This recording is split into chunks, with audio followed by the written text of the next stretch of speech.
वो इलेक्ट्रिसिटी है। इलेक्ट्रिसिटी का मतलब होता है बेटा जो है एक तरीके से इलेक्ट्रॉन्स के बारे में, है ना। और इलेक्ट्रिसिटी को दो पार्ट्स में डिवाइड किया जाता है, एक तो इलेक्ट्रोस्टैटिक्स और एक इलेक्ट्रोडायनामिक्स, ठीक है। तो इलेक्ट्रोस्टैटिक्स जो है उसके अंदर चार्ज जो होता है बेटा वो रेस्ट पे होता है, और इलेक्ट्रोडायनामिक्स में जो है वो चार्ज किस में होता है, मोशन के अंदर होता है। तो हम इलेक्ट्रोस्टैटिक कुछ थोड़ा सा इलेक्ट्रोस्टैटिक के बारे में बात करने वाले, कुछ डायनामिक्स के बारे में बात करने वाले। तो दोनों को मिला के क्या बनता है, इलेक्ट्रिसिटी, जिसको डेप्थ में हम कहाँ पढ़ेंगे, 12th क्लास के अंदर पढ़ेंगे।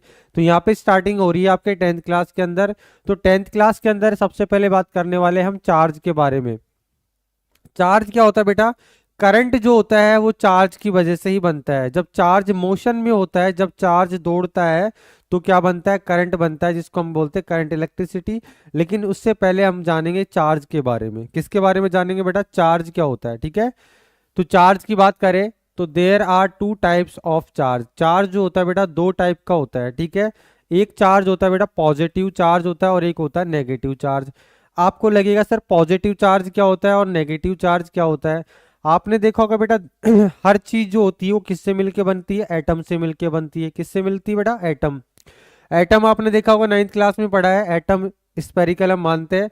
उसके सेंटर में न्यूक्लियस होता है जिसमें क्या होते हैं, प्रोटॉन्स होते हैं, और चारों तरफ जो इलेक्ट्रॉन्स जो है वो राउंडेड होते हैं। सही है कि नहीं बेटा, इलेक्ट्रॉन्स उसमें घूमते रहते हैं, किसमें, एटम के अंदर, ठीक है।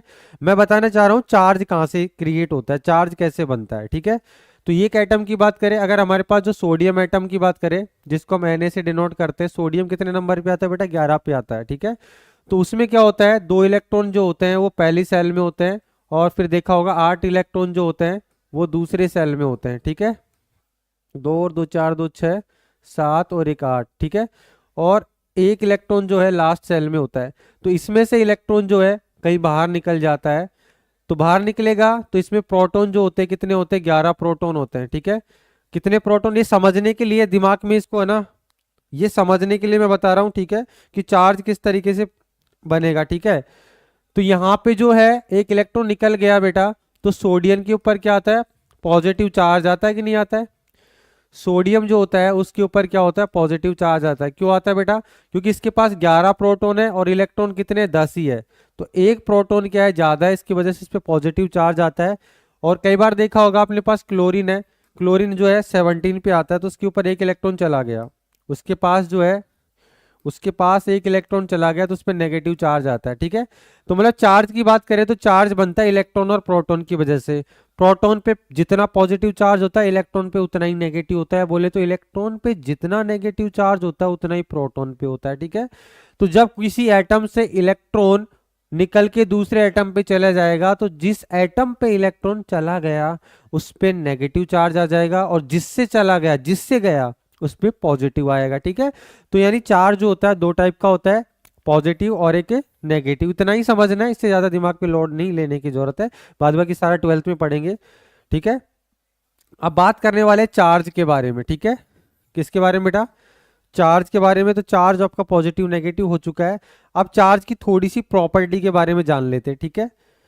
क्या है बेटा, same charge ripple each other, ठीक है। सेम चार्ज की बात करें तो यानी कि नेगेटिव नेगेटिव या पॉजिटिव पॉजिटिव दोनों क्या होंगे, सेम होंगे। अगर हमारे पास दोनों चार्ज जो है वो कैसे बेटा, पॉजिटिव है, दोनों अगर क्या है, पॉजिटिव है, तो दोनों चार्ज एक दूसरे को क्या करेंगे, रिपल करेंगे, ठीक है।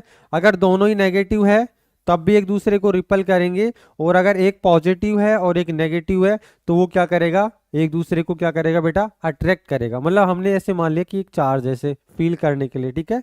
तो लाइक चार्ज क्या करते हैं, एक दूसरे को रिपल करते हैं, और अनलाइक चार्ज जो होते हैं यानी कि एक पॉजिटिव एक नेगेटिव एक दूसरे को क्या करता है, अट्रैक्ट करता है।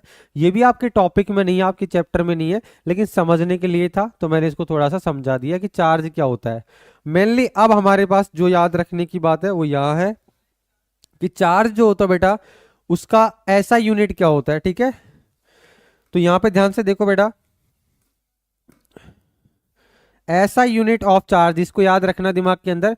तो चार्ज का यूनिट क्या होता है बेटा, कुलाम होता है। क्या होता है, कुलाम होता है, जिसको हम सी से डिनोट करते हैं, ठीक है।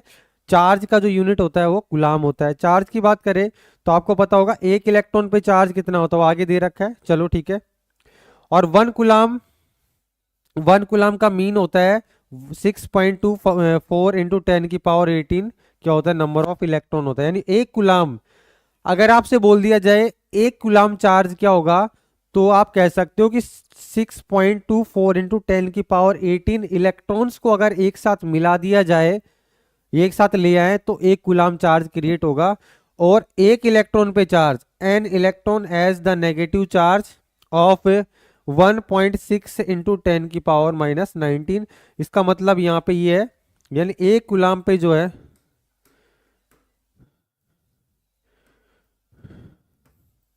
यानी कि एक इलेक्ट्रॉन जो होता है ना बेटा, उस पे कितना चार्ज होता है, माइनस के 6 पॉइंट, यानी कि यहाँ पे कितना दे रखा है, ये माइनस लिखा हो ना, नेगेटिव बोल रखा है, तो इसलिए आगे माइनस नहीं लगा रखा, तो हम माइनस यहाँ पे लगा सकते हैं। ठीक है, हम यहाँ पे माइनस लगा,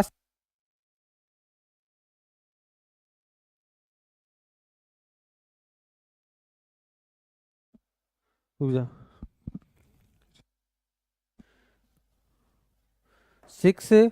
1.6 इंटू 10⁻⁻19 गुलाम। ठीक है, एक इलेक्ट्रॉन पे जो है इतना चार्ज होता है। ठीक है बेटा, जिसको माइनस का भी हम कह सकते हैं।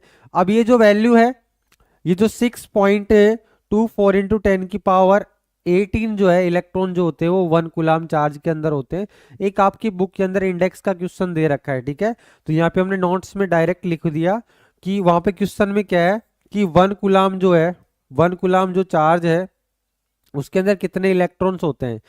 तो मैं एक चीज बता दूं, एक फॉर्मूला और होता है कि Q इक्वल टू क्या होता है बेटा, एन ही होता है। ये फॉर्मूला भी आप दिमाग में रखना, Q इक्वल टू क्या, एन ही होता है। यानी कि बात करें तो चार्ज जो होता है वो क्या होता है, electron multiply number of electrons, यानी एक इलेक्ट्रॉन पे चार्ज मल्टीप्लाई एन। एन मतलब होता है कितने इलेक्ट्रॉन है। एक चीज को ध्यान से सुनना बेटा, दुनिया में जो चार्ज है वो एक इलेक्ट्रॉन पे जो चार्ज होता है उसके मल्टीपल की इक्वल ही तो होगा। जैसे हो सकता है 2 इलेक्ट्रॉन के बराबर है, 10 20 500 1000 के बराबर होगा। यानी कि दुनिया में सबसे कम चार्ज कितना पॉसिबल है, दुनिया में मैं कहूं कम से कम चार्ज मेरे मेरे पास लेके आइए आप, तो क्या करेंगे, एक इलेक्ट्रॉन के पास जितना चार्ज होगा उससे कम तो दुनिया में चार्ज हो ही नहीं सकता, क्योंकि एक इलेक्ट्रॉन को आप जो है वो दो टुकड़े नहीं कर सकते, यानी एक इलेक्ट्रॉन के दो टुकड़े नहीं कर सकते ना। तो एक इलेक्ट्रॉन पे जो चार्ज होता है उसके मल्टीपल में ही तो दुनिया में चार्ज पॉसिबल होगा। ठीक है ना, तो हमारे पास फॉर्मूला भी क्या है, Q equal to N E. N यहाँ पे क्या है, जितने नंबर ऑफ इलेक्ट्रॉन है, और ई क्या है, एक इलेक्ट्रॉन पे कितना चार्ज है। ठीक है, तो आपको बोल रखा है कि एक कूलाम जो चार्ज है उसमें कितने नंबर ऑफ इलेक्ट्रॉन होंगे, तो आपको एन निकालना है और ई आपको पता है, तो ई से आप इसको डिवाइड कर देंगे। तो जब आप 1 को किससे डिवाइड करेंगे, 1.6 इंटू 10 की पावर कितना, -19 से आप इसको डिवाइड करेंगे तो आपको एन की वैल्यू मिलेगी। तो आप जब इससे इसको डिवाइड करेंगे ना, तो आपका आंसर आएगा 6.24 इंटू 10 की पावर 18। ठीक है बेटा, चाहे से इसको करके देख सकते हो आप। ठीक है, मैं यहाँ पे करके दिखा देता हूँ आपको। ठीक है, यहाँ पे करके देख लेते हैं अपन, एन अपन को निकालना है ना, तो ये देखो 1 है, इसका पॉइंट ये देखो नीचे कितना है, 1.6 है, इसको 1.6 रखो, 10 को 10 की पावर 19 है, इसको ऊपर लेके जाएंगे तो ये क्या हो जाएगा, पावर इसका प्लस हो जाएगा। सही है ना, अब ध्यान से देखना, मुझे इसका पॉइंट हटाना है, तो ऊपर क्या क्या हो जाएगा, 10 हो जाएगा। अब 10 से 16 से जो है 10 डिवाइड नहीं हो रहा है, तो एक पावर और ले लो यहाँ से, तो ये कितना हो जाएगा, 100 हो जाएगा। अब यहाँ पे 10 की पावर कितना बचेगा, 18 बचेगा। 16 से आप इसको डिवाइड करेंगे 100 को, तो 16 बन जा 16, 16 नहीं 16 जो है कितने टाइम डिवाइड हो रहा है, 6 टाइम, 16 6 जा 96 होता है, तो 6 टाइम डिवाइड हो रहा है। फिर पॉइंट लगा देंगे तो कितना बचेगा, 4 बचेगा, 40 हो जाएगा, कितने टाइम, 2 टाइम, तो 16 2 जा 32 होता है। ठीक है, 32 होगा, फिर से 8 बचेगा, तो ये कितना हो जाएगा, 18, तो 16 5 जा कितना होता है, 80 होता है, और ये 10 की पावर क्या लग जाएगा, 18 लग जाएगा। तो आ गया ना बेटा आंसर। तो इसका मतलब क्या हुआ कि एक कूलाम हमने चार्ज लिया, फॉर्मूला हमारे पास ये है, तो एक कूलाम चार्ज लेंगे तो वहां से नंबर ऑफ इलेक्ट्रॉन आ जाएंगे कितने बेटा, 6.24 इंटू 10 की पावर 18। ये आपकी बुक के अंदर इंडेक्स का क्वेश्चन दे रखा है, सबसे पहले जो इंडेक्स वाले क्वेश्चन है उसी के अंदर यहाँ से दे रखा आपको। ठीक है, तो आगे आगे हमारे पास है बेटा इलेक्ट्रिक करंट। इलेक्ट्रिक करंट क्या है बेटा, इलेक्ट्रिक करंट क्या है, अभी तक हमने किसके बारे में बात की है, चार्ज के बारे में। चार्ज क्या होता है, चार्ज दो टाइप का होता है, पॉजिटिव नेगेटिव। चार्ज का ऐसा यूनिट क्या होता है, कूलाम होता है। ठीक है, और एक कूलम चार्ज का मतलब कितना होता है 6.24 इंटू 10⁻18 क्या होता है, नंबर ऑफ इलेक्ट्रॉन्स होता है। क्लियर है ना। और चार्ज के बारे में आपने सीख लिया है। अब हम बात करने वाले इलेक्ट्रिक करंट क्या होता है। तो करंट बेटा जो चार्ज होता है ना उसके फ्लो होने का जो रेट होता है उसी को करंट कहते हैं। क्या, जो चार्ज है, चार्ज जो है वो किस रेट के साथ फ्लो हो रहा है, फ्लो मतलब रेट मतलब होता है समय के साथ। बोले तो एक सेकंड के अंदर कितना चार्ज जो है वो फ्लो हो गया। जैसे मेरे पास ये वायर है, ये वायर है, और इस वायर में से एक सेकंड के अंदर यहां से यहां पे कितना चार्ज जो है वो फ्लो कर गया, उसी को हम कहते हैं बेटा करंट। और करंट को किससे डिनोट करते हैं, आई से। ठीक है, तो करंट बोले तो, इलेक्ट्रिक करंट बोले तो क्या है इसका definition, the rate of flow of charge is called current. यानी कि चार्ज की फ्लो होने का रेट जो है उसी को ही हम करंट के नाम से जानते हैं। राइट, ठीक है। इसको दूसरी भाषा में बात करें, दूसरे डेफिनेशन दें तो movement of electrons makes current. यानी कि इलेक्ट्रॉन्स के मूवमेंट जो होता है ना उसी को हम करंट कह सकते हैं। यानी इलेक्ट्रॉन जब एक जगह से दूसरी जगह जाते हैं तो क्या होता है, करंट फ्लो होता है। राइट, आगे बात करें, in an electric circuit the directions of electric current का जो डायरेक्शन होता है is taken as the opposite to the directions of the flow of electrons। ठीक है, यानी कि ये सर्किट है, इस सर्किट के अंदर अगर इलेक्ट्रॉन इधर से इधर जा रहे हैं, यानी इलेक्ट्रॉन इधर जा रहे हैं, ठीक है, इलेक्ट्रॉन इधर जा रहे हैं ना, तो करंट का डायरेक्शन कैसे होगा, इधर होगा। यानी कि जिधर इलेक्ट्रॉन जाता है उसके अपोजिट डायरेक्शन में क्या होता है बेटा, करंट होता है। ठीक है, अगर मेरे पास ये कोई वायर है, ठीक है, ये मैंने क्या ले लिया, वायर ले लिया, ठीक है, और इसके अंदर मैंने क्या ले लिया, इलेक्ट्रॉन्स ले लिया। ठीक है, ये इलेक्ट्रॉन है, ठीक है, ऐसे। तो इलेक्ट्रॉन के जो जाने का डायरेक्शन है वो किधर है, इधर है, यानी इलेक्ट्रॉन ऐसे दौड़ रहे हैं। ठीक है, तो करंट जो होगा ना, आई करंट जो होगा वो किधर होगा, करंट जो है इस डायरेक्शन में होगा। इलेक्ट्रॉन अगर इधर जा रहे हैं तो करंट जो है वो इधर होगा। सही है ना, यानी कि आई का जो डायरेक्शन है वो इधर होगा। सही है, यानी कि इलेक्ट्रॉन इधर जा रहे हैं तो करंट इधर जाएगा, अगर इलेक्ट्रॉन इधर है तो करंट इधर जाएगा। यानी इलेक्ट्रॉन जिधर जाता है उसके अपोजिट डायरेक्शन में करंट होता है। क्लियर है बेटा। अब इसको सर्किट के साथ भी आप इसको फील कर सकते हैं। ठीक है, ये हमारे पास एक बैटरी है जो आपको दिखाई दे रखी है, इसमें लिखा हुआ 1.5 वोल्ट। ये जो बैटरी है वो कितना है, 1.5 वोल्ट की है। इसमें पॉजिटिव टर्मिनल है और नेगेटिव टर्मिनल है। ठीक है बेटा, तो करंट क्या होता है एक्चुअल में, पॉजिटिव टर्मिनल से जाता है और नेगेटिव टर्मिनल की तरफ आता है। ठीक है, तो यहाँ पे देखिए करंट फ्लो, करंट जो है ना इधर की तरफ, ये जो ग्रीन जो आपको ये वाला कलर दिख रहा है ना, ये जो है करंट की डायरेक्शन को शो कर रहा है। तो करंट यहाँ से गया, इधर होते हुए बल्ब के अंदर होते हुए, बल्ब के फिलामेंट में होते हुए वापस से करंट इधर आता है। एक चीज मैं आपको बता दूं, करंट जो होता है वो क्लोज लूप के अंदर ही चलता है, यानी कि जहां से गया करंट वापस वहीं पे आएगा। अगर बीच में से अगर सर्किट हमारा ब्रेक हो जाता है तो करंट फ्लो नहीं करता है। तो आपने देखा होगा बेटा, बल्ब जो होता है ना, बल्ब में आपने दो वायर देखे होंगे ऐसे, ठीक है ना, बल्ब के अंदर दो वायर देखे होंगे, तो पता है क्या होता है, एक वायर से करंट जाता है और वापस से उसमें घूम के दूसरे वायर से करंट आता है। समझ में आ रहा है ना, ऐसे नहीं दोनों वायर से करंट जाता है, ऐसा नहीं होता है, एक वायर से करंट जाता है और दूसरे वायर से करंट वापस आता है। इस चीज का ध्यान रखना। तो ध्यान से देखना, यहाँ से करंट इधर गया, फिर बल्ब में होके वापस जाके वापस आ गया, ये सही तरीका होता है समझने के लिए। ठीक है, और इलेक्ट्रॉन का फ्लो, यानी इलेक्ट्रॉन जो है अगर करंट ऐसे जा रहा है तो इलेक्ट्रॉन्स ऐसे जाएंगे। और अगर बैटरी से देखें तो बैटरी का पॉजिटिव टर्मिनल है ना, तो उधर पॉजिटिव टर्मिनल में इलेक्ट्रॉन्स अंदर जाते हैं और ये नेगेटिव टर्मिनल से इलेक्ट्रॉन्स निकलते हैं। और करंट जो है पॉजिटिव से निकलता है और नेगेटिव के अंदर जाता है। तो क्लियरली इस डायग्राम से आपको समझ में आ गया होगा। ठीक है बेटा, अरे आया कि नहीं आया, ठीक है। चलते बेटा, आज मैं ना जो भी बच्चा आ रहा है बहुत अच्छी बात है, जो कुछ भी गुड इवनिंग गुड मॉर्निंग जो भी करा करते रहो, मैं आज पढ़ाने पे ही फोकस रखूंगा। ठीक है बेटा, तो चलते हैं आगे की तरफ, उम्मीद करता हूँ समझ में आ गया होगा। आगे चलते हैं,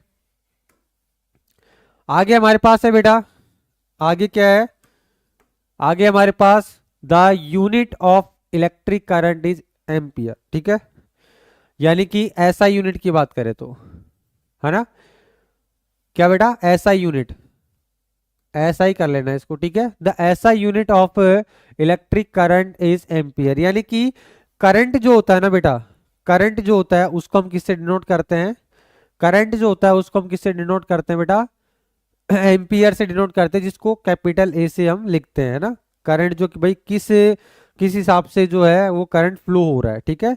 और आपको पता है जो आई होता है करंट होता है, ठीक है, वो क्या होता है बेटा, क्यू अपॉन में क्या होता है टी, क्यू अपॉन में टी। इसको देखा जाए तो एक सेकंड के अंदर कितना चार्ज फ्लो कर गया उसको हम कहते हैं क्या, करंट, ठीक है।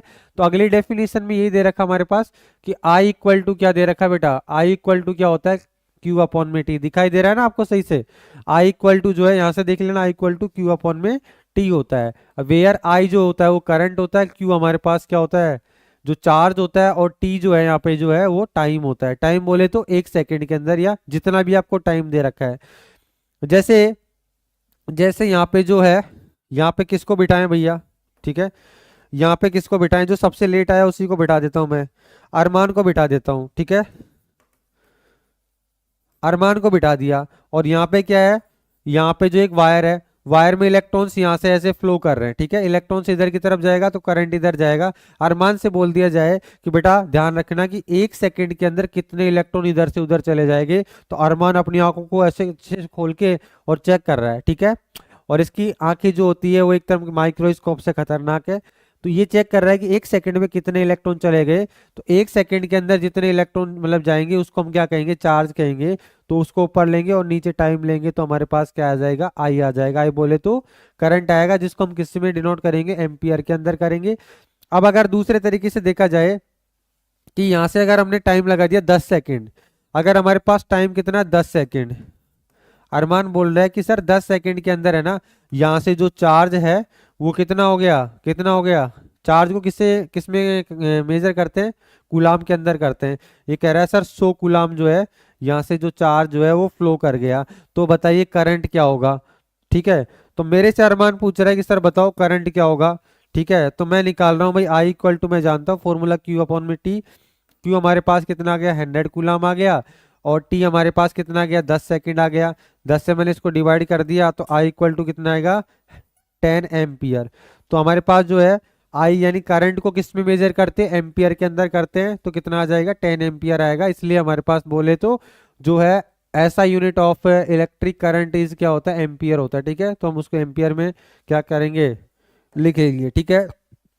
आगे दे रखा है जैसे हमारे पास एक कूलाम को डिफाइंड किया था, वैसे हमारे पास अगला पॉइंट है 1 ampere current may be defined as the flow of an coulomb of charge per second. बेटा एक क्वेश्चन का आंसर ही हो गया, ये एक क्वेश्चन का आंसर हो गया। तुम्हारी जो है ना, तुम्हारे एक इंडेक्स का क्वेश्चन है कि डिफाइंड 1 एम्पियर ऑफ चार्ज, मतलब 1 एम्पियर ऑफ करंट है ना, यानी कि 1 एम्पियर करंट को आपको डिफाइंड करना है। तो उसी का आंसर ये है कि 1 ampere current may be defined as the flow of 1 coulomb charge per second, यानी कि एक सेकेंड के अंदर 1 कूलाम चार्ज अगर फ्लो होता है तो कितना आएगा, 1 एम्पियर आएगा। क्योंकि फॉर्मूला क्या है बेटा हमारे पास, I equal to Q upon में टी, और आई इक्वल टू आपको 1 एम्पियर चाहिए, तो यानी कि 1 कूलाम चार्ज जो है वो एक सेकेंड के अंदर फ्लो करता है। तो आई इक्वल टू कितना आएगा, 1 क्या आएगा, एम्पियर। तो ये डिफाइंड हो चुका है। तो ये इसकी डेफिनेशन है कि 1 कूलाम चार्ज अगर एक सेकेंड के अंदर फ्लो कर जाता है, 1 कूलाम चार्ज अगर एक सेकेंड के अंदर फ्लो कर जाता है तो उसे हम 1 एम्पियर कहेंगे, ठीक है। तो ये आपके बुक का इंडेक्स का क्वेश्चन है, उसका आंसर ये हो जाएगा एज इट इज, ठीक है बेटा। और मैंने उसको और भी क्लियर कर दिया। आगे हम बात करते हैं कि बेटा, अरे आगे चलते, current is measured by ammeter, ठीक है। यानी करंट को बेटा किससे मेजर करते, एमीटर से करते। देखो करंट का ऐसा यूनिट जो होता है ना वो क्या होता है, एम्पियर होता है। और करंट को मेजर किससे किया जाता है, एमीटर से किया जाता है। यानी एमीटर एक इंस्ट्रूमेंट होता है, एमीटर एक इंस्ट्रूमेंट होता है जो कि करंट को बताता है। किसी के घर में है ना अगर मोटर वगैरह कुछ ऐसा होगा, या गांव से कोई बच्चा बिलोंग करता है तो गांव के अंदर आपने देखा होगा स्टार्टर होता है, उसके अंदर दो बॉक्स से बने थे गोल गोल से ऐसे, जिसमें एक में तो ए लिखा होता है और एक में वी लिखा होता है। तो इसको हम बोलते हैं एमीटर और इसको बोलते हैं वोल्ट मीटर। ये करंट को बताता है और ये वोल्टेज को बताता है, ठीक है बेटा। तो हम उसी एम्पियर की बात करें तो एम्पियर एक इंस्ट्रूमेंट होता है, ठीक है, सॉरी एमीटर एक इंस्ट्रूमेंट होता है जो कि करंट को बताता है, ठीक है। तो current is measured by ammeter and ammeter is always connected in series. और एमीटर को जो है ना बेटा सर्किट के अंदर किस में लगाया जाता है, सीरीज के अंदर लगाया जाता है। किस में लगाया जाता है, सीरीज के अंदर। तो मैं इसका डायग्राम भी आपको दिखा रखा है, बहुत अच्छा सा खूबसूरत सा डायग्राम है, आपको समझ में आ गया होगा। ध्यान से देखो, ये हमारे पास बैटरी है जिसका ये पॉजिटिव टर्मिनल है, ठीक है।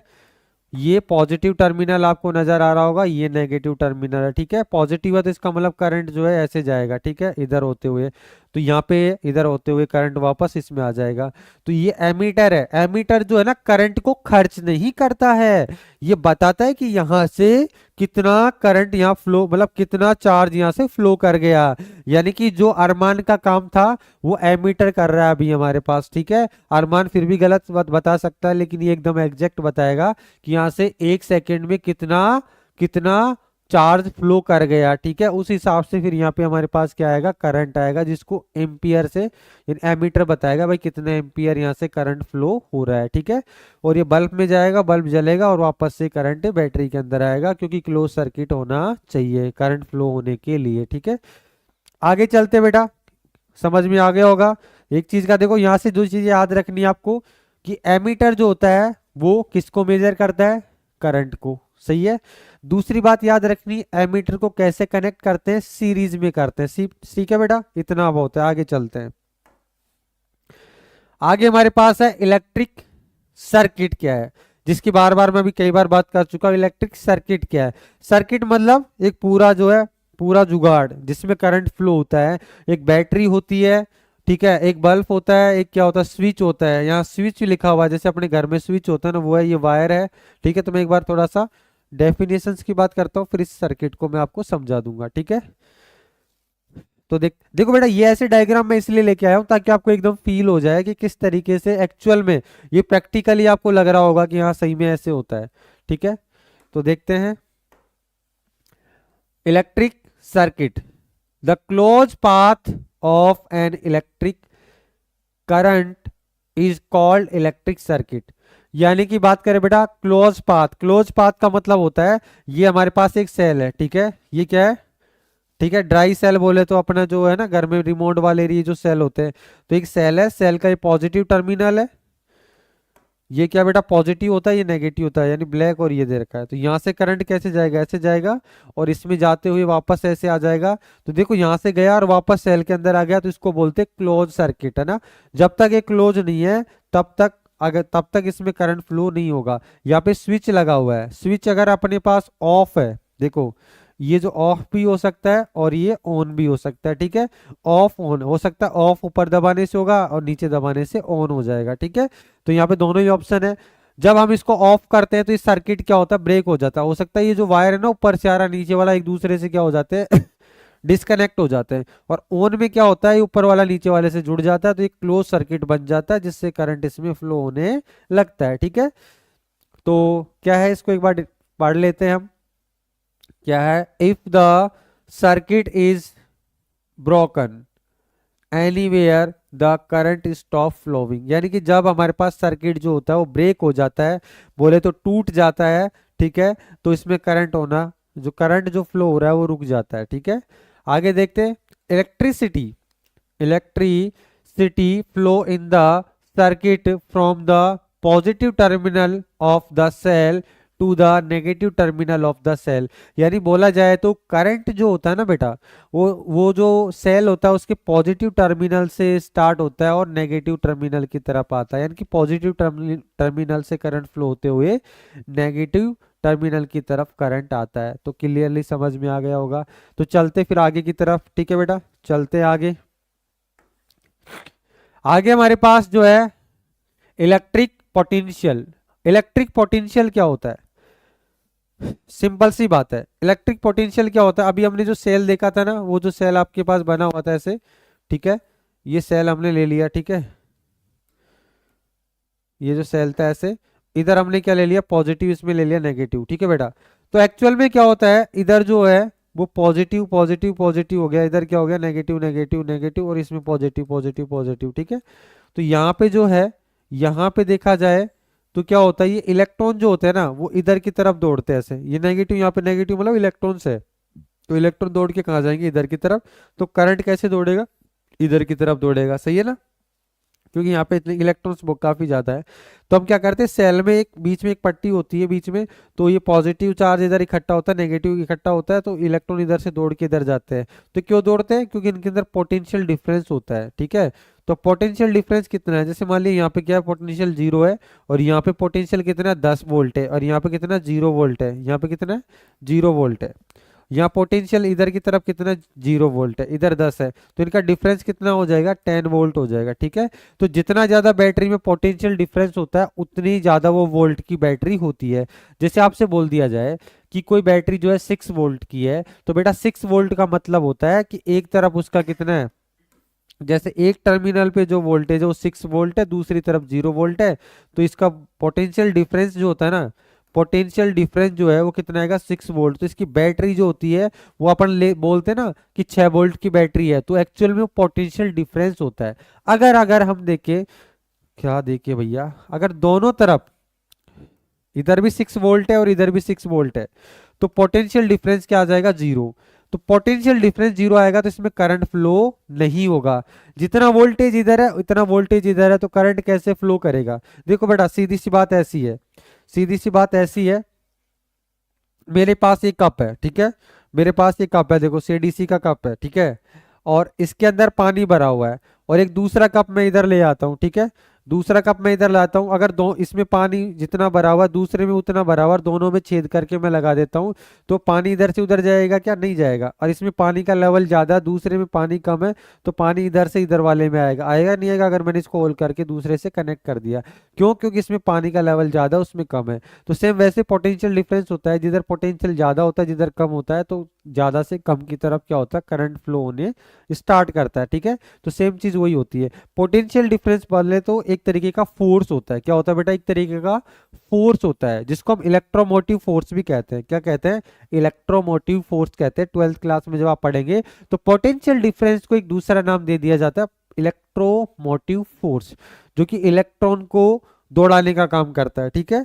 इलेक्ट्रॉन को क्या करता है बेटा, दौड़ाने का काम करता है, ठीक है। चलो ज्यादा लोड नहीं लेना है।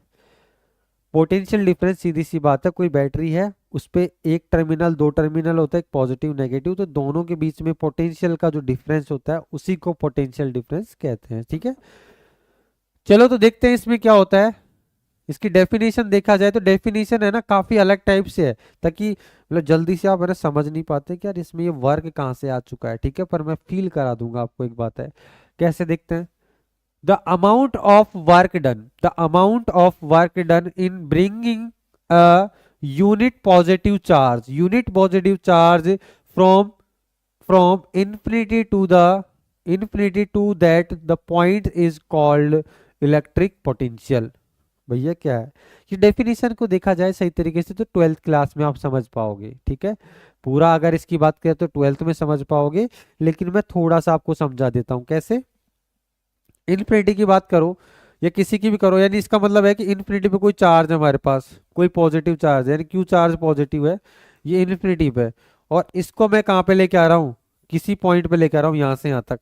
तो यहाँ से यहाँ तक लाने में जो वर्क किया, वर्क का मतलब पता है क्या होता है, वर्क एक एनर्जी का फॉर्म होता है। तो इसको यहाँ से यहाँ तक लाने में जितना एनर्जी हम खर्च करेंगे, तो उसके बराबर क्या होता है, पोटेंशियल होता है। देखा जाए देखा जाए देखा जाए तो बात ऐसी है कि amount of the work done, ठीक है, bringing the unit of positive charge, ठीक है। तो सीधी सी बात यहाँ पे ये है कि कोई जो चार्ज है, किसी चार्ज को जो है वो लाने में आपने क्या किया, मतलब क्यू चार्ज को आप लेके आ रहे हो, ठीक है। तो V इक्वल टू क्या होता है, क्यू अपॉन में क्या होता है बेटा, क्यू अपॉन में कितना डिस्टेंस से आप इसको लेके आ रहे हो, कितना डिस्टेंस में आप इसको लेके आ रहे हो। अभी है ना इसको रहने दो, अभी आपकी समझ में नहीं आएगा, बस इतना सा ध्यान रखना, है ना। इसकी डेफिनेशन जो है 12th क्लास में जाके क्लियर होती है, क्योंकि ये वर्क निकालना ये निकालना ये सारे आपकी बस की बात नहीं है। बस सीधा सा आप इतना रखो कि पोटेंशियल डिफरेंस क्या है, ठीक है। ये डेफिनेशन भी आपकी बुक में दे रखी है, बस इतना याद रखना, इसको समझना नहीं है, नहीं समझाने पे फिर इसका पूरा डेरिवेशन होता है, जो कि आपके लिए समस्या खड़ी हो जाएगी, ठीक है। तो आगे हम बात करते हैं, बस पोटेंशियल डिफरेंस इतना समझना है। यहाँ से देखो, अब यूनिट ऑफ इलेक्ट्रिक पोटेंशियल जो है वोल्टेज होता है, जिसको हम वोल्ट से यानी वी से डिनोट करते हैं, ठीक है। इसको हम वोल्टेज कहते हैं। वोल्ट मीटर से इसको क्या करेंगे, अपन मेजर करेंगे। Positive charge move from high volt potential to low potential. इसका कहने का मतलब है कि जो कोई भी पॉजिटिव चार्ज है, चार्ज ही तो फ्लो होता है सर्किट के अंदर, तो पॉजिटिव जो है, पॉजिटिव हाई हाई पोटेंशियल से लो पोटेंशियल की तरफ जो है वो करंट फ्लो करता है। मतलब पोटेंशियल डिफरेंस की तो हम बात करें तो ये बैटरी है, तो बैटरी पे वो जो है वो हाई पोटेंशियल है, यानी कि यहाँ पे मान लिया कितना 6 वोल्ट है, ठीक है, और इधर कितना 0 वोल्ट है, ठीक है। तो करंट किधर आएगा, हाई से लो की तरफ इसमें क्या करेगा, फ्लो करेगा। इस चीज का ध्यान रखना है, यानी हाई वोल्ट से लो वोल्ट की तरफ करंट फ्लो करता है। दूसरा, where the electrons the move from low volt to high volt. और आपको पता है करंट के अपोजिट डायरेक्शन में क्या होता है, इलेक्ट्रॉन फ्लो करता है, पर या दूसरी तरीके से बोले कि इलेक्ट्रॉन के अपोजिट डायरेक्शन में करंट फ्लो करता है। आई बात समझ में, ठीक है ना। तो सीधी सी बात है, जब जब हमारे पास करंट जो है वो हाई वोल्ट हाई पोटेंशियल से लो पोटेंशियल की तरफ अगर करंट फ्लो करेगा, तो सीधी सी बात है इलेक्ट्रॉन जो है वो लो पोटेंशियल से हाई पोटेंशियल की तरफ क्या करेगा, फ्लो करेगा। सही है बात, ठीक है। और मैं ये चीज बता दूं अभी आपको, मैंने यही तो बोला था अभी, ये बैटरी थी तो इधर पॉजिटिव लिया था मैंने, है ना, और इधर नेगेटिव लिया था, सही है। और मैंने इसको कनेक्ट कर दिया था ऐसे, ठीक है, ऐसे मैंने कनेक्ट किया था ऐसे, ठीक है। तो मैंने बोला इलेक्ट्रॉन, नेगेटिव को मतलब इलेक्ट्रॉन है, तो इलेक्ट्रॉन कैसे जाएंगे, ऐसे जाएंगे, सही है। इलेक्ट्रॉन इधर आके इधर चले गए, ठीक है। तो करंट कैसे दौड़ेगा, करंट जो है वो करंट इधर की तरफ जाएगा, उल्टा जाएगा। तो ये हाई वोल्ट है कि नहीं है, पॉजिटिव है नेगेटिव है, तो करंट तो हाई से इधर जा रहा है, ठीक है। लेकिन इलेक्ट्रॉन जो है लो से किधर आ रहे हैं, हाई की तरफ आ रहे हैं, उल्टा हो रहा है ना। यानी कि इलेक्ट्रॉन लो से किधर जा रहे हैं, हाई की तरफ, और करंट हाई से लो की तरफ जा रहा है। क्लियर, समझ में आ गया होगा, ठीक है।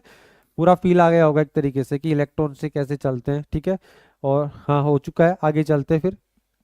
देखो बेटा, आपको देखो नोट्स तैयार करने, थ्योरी क्लियर करनी है, तो मैं अच्छे से क्लियर करा रहा हूँ। और ये नोट्स आप अगर आपको बनाना है तो बना सकते हो। देखते हैं बेटा, आगे हमारे पास पोटेंशियल डिफरेंस। तो पोटेंशियल डिफरेंस जो मैं बार बार आपको बता रहा था, वो डायग्राम ये है, इसको आप देख सकते हैं, ठीक है। और इससे आप फील ले सकते हैं कि हमारे पास एक सेल है, और इधर देखो पॉजिटिव चार्ज इकट्ठा है, तो हमने इसको पॉजिटिव ले रखा है, और इधर नेगेटिव चार्ज इकट्ठा है, ठीक है। तो ये इसके और इसके बीच का जो डिफरेंस होता है उसी को हम क्या कहते हैं, पोटेंशियल डिफरेंस कहते हैं। और उसी वजह से किसी बैटरी का पोटेंशियल बनता है, ठीक है। तो एक बार डेफिनेशन को देखते हैं। The amount of work done in bringing a unit positive charge from one point two another point is called potential difference. देखो बेटा, पहले तो हमने बात की थी पोटेंशियल। पोटेंशियल की जब हम बात करते हैं ना, तो चार्ज को कहां से लेके आए थे, इन्फिनिटी से। कहां से लेके आए थे, इन्फिनिटी से। यानी इन्फिनिटी से जो है किसी पॉजिटिव यूनिट चार्ज को लाने में जो किया गया वर्क डन है, उसको हम क्या कहते हैं, पोटेंशियल कहते हैं। लेकिन पोटेंशियल डिफरेंस जो होता है वो क्या होता है, किसी एक पॉइंट से किसी दूसरे पॉइंट तक ले जाने में जो वर्क होता है ना, उसी को हम पोटेंशियल डिफरेंस कहते हैं, ठीक है। एक बार फिर से इस डेफिनेशन को देख लो। The amount of work done in bringing a unit positive charge from one point to another point is called potential difference, ठीक है। और potential difference is created by cell या बैटरी। यानी कि potential difference जो है सेल और battery के अंदर हम देख सकते हैं। तो हमारे पास एक सेल है, ये पोटेंशियल है, ये पॉजिटिव चार्ज है, ये मतलब यहाँ पे हाई वोल्ट है, और ये नेगेटिव है तो यहाँ पे लो वोल्ट है। और यहाँ से यहाँ तक जो है वो क्या होगा, करंट ऐसे इधर से इधर फ्लो होगा। तो आपको पता है करंट इधर फ्लो होगा तो नेगेटिव चार्ज जो है इधर से इधर जाएगा। यानी कि इलेक्ट्रॉन इधर जा रहे हैं, इसका मतलब क्या हो रहा है, चार्ज इधर से इधर जा रहा है, मतलब इलेक्ट्रॉन से इधर जा रहा है, इसका मतलब चार्ज इधर से इधर जा रहा है। तो यानी इसी पॉइंट से चार्ज यहाँ तक पहुंचेगा, तो यहाँ से यहाँ तक पहुंचाने में जो वर्क डन होता है उसी को हम क्या कहते हैं, पोटेंशियल कहते हैं। पोटेंशियल डिफरेंस के नाम से जानते हैं। तो आपकी जो बुक के अकॉर्डिंग पोटेंशियल डिफरेंस जो है वो डेफिनेशन में याद रखना है, ज़्यादा उसको देखने की जरूरत नहीं है। वैसे पोटेंशियल डिफरेंस जो होता है उसका जो फॉर्मूला होता है वो V इक्वल टू क्या होता है, W अपॉन में क्या होता है, Q होता है, ठीक है। यानी कि जो वर्क डन जो किया गया किसमें, यूनिट चार्ज के अंदर, ठीक है। तो अगर आपको देखा जाए कि वन वोल्ट को डिफाइन करना हो, 1 वोल्ट को अगर आपको डिफाइन करना है 1 वोल्ट के लिए, तो 1 वोल्ट कैसे करेंगे, 1 वोल्ट कब आएगा, जब 1 जूल वर्क जो है, 1 जूल वर्क जो है वो कितने में हो जाए, 1 कूलाम चार्ज को लाने में। यानी कि 1 कूलाम चार्ज को लाने में अगर 1 जूल वर्क हो रहा है, एक कूलाम चार्ज को लाने में अगर 1 जूल वर्क हो रहा है तो क्या आएगा, क्या आएगा बेटा, तो क्या आने वाला है, तो कितना आएगा, 1 वोल्ट आएगा, क्या आएगा, 1 वोल्ट आ जाएगा, ठीक है। तो V इक्वल टू कितना आ जाएगा, 1, ठीक है। तो 1 वोल्ट को भी आप डिफाइन कर सकते हैं, 1 वोल्ट को इस तरीके से आप डिफाइंड कर सकते हैं, ठीक है। तो आगे अगर देखिए तो यहाँ पे जो V जो है वो पोटेंशियल डिफरेंस है, ठीक है, और W जो है वर्क डन है, और जो Q है वो हमारे पास चार्ज है। इसकी ऐसा यूनिट की बात करें तो ऐसा यूनिट ऑफ पोटेंशियल डिफरेंस क्या होता है, वोल्ट होता है, जिसको हम किसे डिनोट करते हैं, V से। पोटेंशियल जो होता है उसको भी V से कहते हैं, और पोटेंशियल डिफरेंस जो होता है वो भी क्या होता है, V। अरे पोटेंशियल और पोटेंशियल डिफरेंस एक ही है, वो पोटेंशियल था और ये पोटेंशियल डिफरेंस है, मतलब दो जगह पे, यानी कि 2 पॉइंटों पे जो पोटेंशियल आपको दे रखा है वो दोनों में कितना अंतर है, तो है तो पोटेंशियल ना, ठीक है। तो इसका यूनिट क्या हो जाएगा, यूनिट क्या हो जाएगा, वोल्ट हो जाएगा, ठीक है। इसका ऐसा यूनिट जो होता है वो वोल्ट हो जाएगा, ठीक है। आगे चलते बेटा, आगे देखते हैं थोड़ा सा। पोटेंशियल डिफरेंस जो है is measured bye voltmeter, and voltmeter is always connected in parallel. देखो, एक तो इंस्ट्रूमेंट आपसे पहले हमने बात की थी वो एमीटर की थी, किसकी बात की थी बेटा, एमीटर की बात की थी। वो जो एमीटर होता है उसको ए से ऐसे डिनोट करते हैं, ठीक है। वो किस में लगता था बेटा, सीरीज में लगता था। और एमीटर का काम क्या होता है, करंट किस रेट के साथ फ्लो हो रहा है, यानी करंट कितना जा रहा है, ठीक है। तो फिर ये वोल्ट मीटर का क्या है, वोल्ट मीटर बेटा क्या करता है, वोल्टेज को मेजर करता है। ठंडे दिमाग से सुनना आप, बहुत हो गया, बहुत देर से मैं चिल्ला रहा हूँ, ठीक है। ठंडी से सुनना। एमीटर जो है सीरीज में लगता है और वो करंट को बताता है, ठीक है। वोल्ट मीटर जो होता है वो पैरेलल में लगता है, ठीक है। कोई भी रेजिस्टेंस होगा उसके दोनों तरफ लगेगा, यानी कि वोल्ट मीटर के तो दोनों वायर होते हैं ना, दोनों वायर। तो यहाँ पे ये रेजिस्टेंस है, यहाँ पे क्या बेटा, ये रेजिस्टेंस है।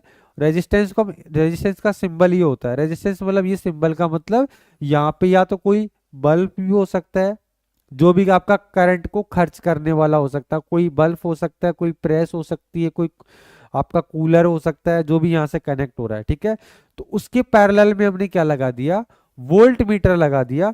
यानी कि वोल्ट मीटर क्या करता है, पोटेंशियल डिफरेंस को बताता है, यानी इधर कितना पोटेंशियल और इधर कितना पोटेंशियल है, दोनों तरफ का जो पोटेंशियल डिफरेंस है उसको ये नोट करके बताता है। एक चीज और बता दूं बेटा, पोटेंशियल डिफरेंस जो वोल्ट मीटर जो होता है ना, वोल्ट मीटर के अंदर से करंट फ्लो नहीं करता है, ये भी ध्यान में रखने की बात है। वैसे तुम्हारे क्लास में पूछा नहीं जाएगा पर ध्यान से सुन लेना, वोल्ट मीटर के अंदर से करंट नहीं जाता है, ओनली फॉर यहाँ और यहाँ डिटेक्ट करता है और ये बताता है कितना डिफरेंस है, ठीक है। जबकि एमीटर जो होता है ना वो खुद सीरीज में होता है, तो एमीटर के अंदर से होते हुए करंट पास होता है, क्योंकि इसके दो वायर थे ना ऐसे, तो एक वायर में करंट जाएगा और फिर एमीटर में होते हुए ऐसे निकल जाएगा, इसलिए एमीटर सीरीज में लगता है और ये लगता है पैरेलल में। और करंट जो है पॉजिटिव है ये, तो करंट ऐसे जाएगा और सीधा इस रेजिस्टेंस से होते हुए ऐसे आ जाएगा, यानी वोल्ट मीटर के अंदर नहीं जाता है, क्योंकि वोल्ट मीटर का खुद का रेजिस्टेंस बहुत हाई होता है, जिसलिए करंट इधर से नहीं जाएगा, करंट इधर से ही जाएगा। बस ये यहाँ पे बताएगा कि इधर और इधर पोटेंशियल कितना है। अगर यहाँ पे 10 वोल्ट पोटेंशियल है और इधर कितना 2 वोल्ट आ रहा है, तो इसका अंतर कितना आ रहा है, 8 वोल्ट। तो ये जो रीडिंग देगा वो कितना देगा, 8 वोल्ट देगा। आई बात समझ में, क्लियर है ना बेटा। तो इसने डिटेक्ट किया, तो ये दो वोल्ट क्या हो गया, ये जो रेजिस्टेंस था ना, ये इसने 2 वोल्ट करंट को क्या कर दिया, मतलब इतना इसने करंट क्या कर दिया बेटा, खर्च कर दिया, ठीक है। तो इसलिए इसका डिफरेंस यहाँ 10 था या 2 रह गया, तो इसने इसको बता दिया कि यहाँ पे कितना पोटेंशियल डिफरेंस आ रहा है, ठीक है। ये वोल्ट मीटर का काम है। वोल्ट मीटर क्या लगता है, पैरेलल में लगता है, इतना याद रखना। और ये पोटेंशियल डिफरेंस को बताने का काम करता है, ठीक है। तो ये बैटरी थी और सर्किट भी आपको समझ में आ गया होगा, ठीक है। करंट इस तरीके से इसमें जा रहा है, ये डेफिनेशन आपको क्लियर हो गई होगी। तो चलते आगे पेज पे, अगले पेज पे चले। आगे बेटा सर्किट डायग्राम, सर्किट मतलब सर्किट कैसे कंप्लीट होता है। एक आपके जो है बुक के अंदर मतलब कि क्वेश्चन में दे रखा है कि सर्किट डायग्राम बनाइए या सर्किट डायग्राम को डिफाइन कीजिए कि सर्किट डायग्राम होता क्या है। तो बेटा वहां पे आपकी वो क्वेश्चन के जो है आंसर भी यहाँ पे क्लियर हो रहा है। तो वहां पे इस लाइन को आप लिख सकते हो, एन इलेक्ट्रिक सर्किट, ठीक है, कंटेन ए सेल, ठीक है, सेल बोले तो बैटरी भी कह सकते हैं, and containing wire and plug, plug की बोल सकते हैं इसको ना, प्लग की कह सकते हैं, जो मतलब ऑन ऑफ करने का काम करता है, एंड इलेक्ट्रिक कंपोनेंट्स, ठीक है, एंड इलेक्ट्रिकल कंपोनेंट्स, जो भी इलेक्ट्रिकल कंपोनेंट्स अपन यूज कर सकते हैं, ठीक है। तो उसमें डायग्राम से अगर हम देखें तो ये हमारे पास क्या, एक बल्ब लगा हुआ है, ठीक है, और उसके आगे देखा जाए तो यहाँ पे एक बैटरी लगी है जिसमें पॉजिटिव है, ये नेगेटिव है, करंट इधर से जाएगा, और यहाँ पे जो की लगा हुआ है, ये क्या है, ये की है, जो अभी क्या ऑफ है, अभी ऑफ है, तो स्विच ऑफ लिखा हुआ है, यहाँ पे स्विच ऑफ लिखा हुआ है, ठीक है। और जैसे ये इसको इससे कनेक्ट कर देंगे, मैं इसको मिटा देता हूँ, ये देखो ऑफ है, देखो ये इससे कनेक्ट नहीं है, अब मैंने यहाँ पे कनेक्ट कर दिया तो यहाँ पे स्विच क्या है, ऑन हो गया, तो अब ये बल्ब जल गया, देखो ये जल रहा है ना बल्ब, यहाँ पे बल्ब जल नहीं रहा है क्योंकि ये ऑफ है। अब ये सर्किट क्या हो गया, क्योंकि सर्किट क्या ब्रेक है, आपने इसको ऑन कर दिया यानी कि इसको इससे टच कर दिया, तो अब एक क्लोज सर्किट बन गया। तो ये यहाँ पे जो है पॉजिटिव है और ये नेगेटिव है, ठीक है, ये पॉजिटिव है ये नेगेटिव है, तो पॉजिटिव से करंट इधर जाएगा, और अब देखो ध्यान से देखना बल्ब में क्या होता है, इसमें करंट जाएगा, और ये देखो ये फिलामेंट है ना, ऐसे ऐसे घूम रहा है ऐसे, तो करंट इसमें घूमता हुआ यूं करते हुए करंट जो है वो इधर से जाते हुए करंट वापस आ जाएगा। यानी कि बल्ब के अंदर दो वायर है, तो एक वायर से करंट जाता है और उसमें घूमते हुए करंट वापस आता है। और एक चीज बता दूं कि ये बल्ब जलता कैसे है, तो बेटा ये जो वायर है ना वो टंगस्टन का होता है, और इसका रेजिस्टेंस बहुत हाई होता है, इसलिए करंट इसमें इजीली नहीं जाता, करंट को जाने में बहुत मशक्कत करनी पड़ती है। और ये वायर जो है ना टंगस्टन का होता है, इसका मेल्टिंग पॉइंट जो होता है बहुत हाई होता है, जल्दी से पिघलता नहीं है, तो पिघलता नहीं है और करंट काफी हैवी तरीके से जाता है, तो फिर ये क्या होता है, ये बर्न होने लगता है, जलने लगता है, और उससे रोशनी होने लगती है। तो अब इसका फायदा उठा लेते हैं उजाला करने के लिए रात के टाइम, ठीक है। तो ये इसका सही तरीका है, लेकिन ये करंट बहुत ज्यादा खर्च करता है, इसलिए आजकल हम इसको यूज करना बंद कर दिए, और आजकल हम क्या यूज करते हैं, एलईडी बल्ब यूज करते हैं, जो कि कम से कम करंट खर्च करते हैं, ठीक है। ये चीज भी आप समझ लिए होंगे, ठीक है। तो चलते हैं आगे की तरफ। आगे हमारे दे रखा है symbols use in circuit diagram, यानी कि अगर हमारे पास बल्ब है तो उसको किस डायग्राम, किस मतलब किस सिंबल से दिखाएंगे, अगर हमारे पास सेल है तो उसको कैसे दिखाएंगे, अगर हमारे पास बैटरी है तो उसको कैसे दिखाएंगे, हमारे पास ऐसे स्विच है तो उसको कैसे दिखाएंगे। तो इन सब के सिंबल जो है सर्किट डायग्राम में हम यूज करते हैं, ठीक है। तो देखते हैं बेटा, देखते हैं आगे। यहाँ पे देखो रेजिस्टेंस है ना, रेजिस्टेंस, रेजिस्टेंस क्या होता है, जैसे बल्ब है ना ये, इसको भी मैं रेजिस्टेंस कह सकता हूँ, या फ्रिज आप जला रहे हो, टीवी चला रहे हो, कहीं पे भी आप लगा रहे हो, तो एक रेजिस्टेंस है। रेजिस्टेंस का मतलब क्या होता है, जो करंट को खर्च करता है, करंट को जाने से रोकता है, ठीक है, उसको रेजिस्टेंस कहते हैं। तो रेजिस्टेंस को हम सर्किट में ऐसे ऐसे दिखाते हैं, ठीक है, ऐसे ऐसे सिंबल से। तो ये सिंबल आपको नजर आ रहा होगा यूं जिग करते हुए, तो अब इसको कहते हैं रेजिस्टेंस का। एक तो ये रेजिस्टेंस ऐसे भी दिखाते हैं, मतलब एक रेजिस्टेंस है ना ऐसे, इसको रेजिस्टेंस बॉक्स कहते हैं, इसमें ऐसे लाइनें होती है, ठीक, मतलब ये रेजिस्टेंस होता है, इसको कार्बन रेजिस्टेंस कहते हैं। और दूसरा ऐसे है जो किसी के भी लिए यूज कर लेते हैं हम इसको, किसी के भी लिए है ना, बल्ब हो या कोई टीवी में खर्च कर रहे हो, प्रेस हो सकता है, गीजर हो सकता है, सबके लिए फिर ये वाला रेजिस्टेंस यूज कर सकते हैं, या कोई रेजिस्टेंस वायर भी हो सकता है, ठीक है। आगे हम चलते हैं एमीटर। एमीटर क्या होता है, जो इससे पहले हमने बात की थी, जो करंट को मेजर करने का काम करता है। एमीटर जो है करंट यानी आई को एम्पियर में दिखाता है ना, वो एमीटर जो कि सीरीज में लगता है, ठीक है। तो उसको अपन इस तरीके से लिखते हैं, ए लिख करके ऐसे, ठीक है। वोल्ट मीटर जो यहाँ पे अभी इससे पहले हमने बात की थी, वोल्ट मीटर को हम ऐसे गोला बना देते हैं, उसमें वी लिख देते हैं, तो पता चलता है भाई ये वोल्ट मीटर है, ठीक है। और ध्यान से देखना, अगर बैटरी जो है, इसको मैं ऐसे इसका देखो कनेक्शन ही कर देता हूँ पूरा। यहाँ पे अगर बैटरी ऐसे लगी हुई है, ठीक है, और ये नेगेटिव है, तो ये पॉजिटिव है ना, तो इसका भी पॉजिटिव नेगेटिव टर्मिनल होता है, तो इधर पॉजिटिव होता है और इसका नेगेटिव होता है, ठीक है। और वोल्ट मीटर है, तो इसको भी देखेंगे, अगर बैटरी ऐसे लगी हुई है और इधर पॉजिटिव इधर नेगेटिव है, तो यहाँ पे पॉजिटिव और यहाँ पे इस पे भी क्या होता है, नेगेटिव होता है। बात करते हैं मोटर। मोटर बोले तो एक तरीके से वही रेजिस्टेंस की बात करें तो वो भी इस तरीके से कनेक्टेड होता है, ठीक है। तो यहाँ पे भी पॉजिटिव नेगेटिव है, तो यहाँ पॉजिटिव होगा और इसके यहाँ नेगेटिव होगा। बुक में और सारे दे रखे थे, लेकिन मैंने जो इंपॉर्टेंट है वो ले रखे हैं, ठीक है। तो ये सिंबल्स आपकी समझ में आ गए होंगे बेटा, ठीक है। चलो बेटा आगे चलते हैं फिर। चलते हैं, ठीक है। वो 10-15 मिनट में मैं आपकी क्लास को ख़त्म करने वाला हूँ, ठीक है। जो बचा हुआ टॉपिक है उसको कल पढ़ेंगे, कल ये हो सकता है या उससे आगे की क्लास होगी, मैं आपको एक बार अनाउंस कर दूंगा। लेकिन क्या ये थ्योरी है तो एक साथ दिमाग में सेट नहीं होगी, जितनी आज पढ़ाऊंगा उतनी घर पे फिर क्लियर करना, फिर बचा हुआ टॉपिक और फिर उसके बाद इसकी क्वेश्चन हम स्टार्ट करेंगे, ठीक है। तो आगे एक और चीज बची है बेटा हमारे पास, ओम्स लॉ। सबसे अच्छी बात है क्वेश्चन यहीं से स्टार्ट होते हैं। ओम्स लॉ क्या है, ओम ने क्या बताया, ओम ने क्या बताया? सिंपल सी बात है, कोई भी बैटरी है या सेल है तो उसके अंदर क्या होता है, पोटेंशियल डिफरेंस। पोटेंशियल डिफरेंस होता है क्या है, एक तरफ पॉजिटिव चार्ज इकट्ठा हो जाता है उसमें, एक तरफ नेगेटिव, तो पॉजिटिव नेगेटिव में कितना अंतर है, जितना अंतर होगा उतना ही क्या होगा, करंट उसमें फ्लो होगा। यानी पोटेंशियल डिफरेंस जितना ज्यादा होगा करंट उतनी स्पीड से दौड़ेगा, है ना। जैसे मैं अभी बात कर रहा था कि यानी कि एक जो कप है या गिलास, जो कप बोले, अगर इसमें अगर पानी का लेवल फुल है, ठीक है, पानी का लेवल फुल है और मैं यहाँ पे होल करता हूँ तो इसमें स्पीड से पानी निकलेगा, क्योंकि पोटेंशियल डिफरेंस मतलब पानी का लेवल का डिफरेंस ज़्यादा है। अगर मैं इसका होल यहाँ करता हूँ तो पानी का लेवल भी यही है और होल भी यही है, तो पानी का निकलने का स्पीड क्या होगा, कम होगा। सही है ना। तो यानी कि पोटेंशियल डिफरेंस की बात करें तो पोटेंशियल डिफरेंस जितना ज़्यादा होगा करंट उतना ही ज़्यादा होगा। तो ओम ने कुछ ऐसा ही रिलेशन दिया था, तो उसी की हम बात करने वाले हैं, ठीक है। तो ओम के लॉ की बात करते हैं। तो क्या बोला इसने, the current passing through a circuit is directly proportional to the potential difference।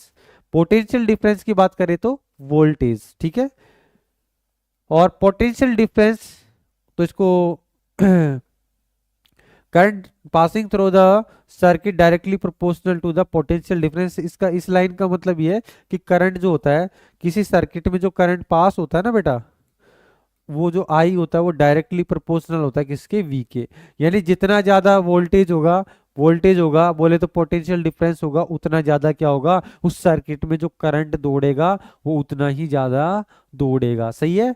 तो दूसरे तरीके से देखा जाए, ये पोटेंशियल डिफरेंस जो है वो डायरेक्टली प्रोपोर्शनल है किसके, करंट के। यानी कि मेन चीज है पोटेंशियल डिफरेंस।